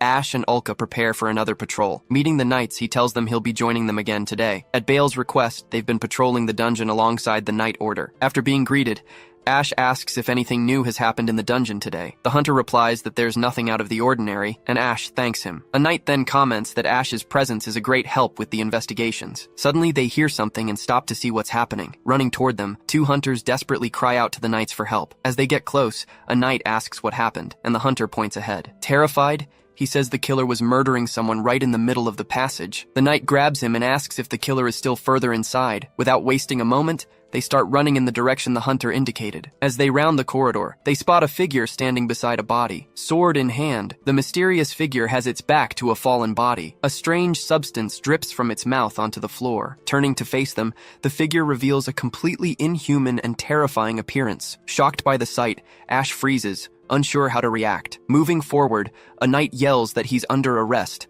but Ash senses something is wrong. Clutching his head, the man starts to scream in pain and agony. Screaming in pain, the man continues to writhe and hold his head. Seeing the scene, the knight wonders what's happening to him. With a leap, the man lunges at the knight with his sword. Blocking the strike, the knight manages to parry the attack with his own sword, but the force of the blow sends him flying back, causing him to fall to the ground. Yelling his name, Ash is horrified by what just happened. The man then stops and stares at Ash, who is stunned by his strength. He didn't look strong, yet he sent the knight flying with a single blow. Leaping toward Ash, the man attacks with a furious scream. With his sword, Ash manages to block the attack. Under pressure, he wonders where all this strength is coming from. Seeing the fight, Ulka readies her shot, but Ash stops her. As he defends himself, he notices the man's swordsmanship is a complete mess. With a furious gaze, the man continues to attack Ash erratically. Looking at his eyes, Ash realizes the man isn't in control of his actions. Dodging the attack, Ash leaps over the man, sword in hand. With a look of surprise, the man turns to follow Ash's movement. Ash strikes him in the face with his knee. The man collapses to the floor,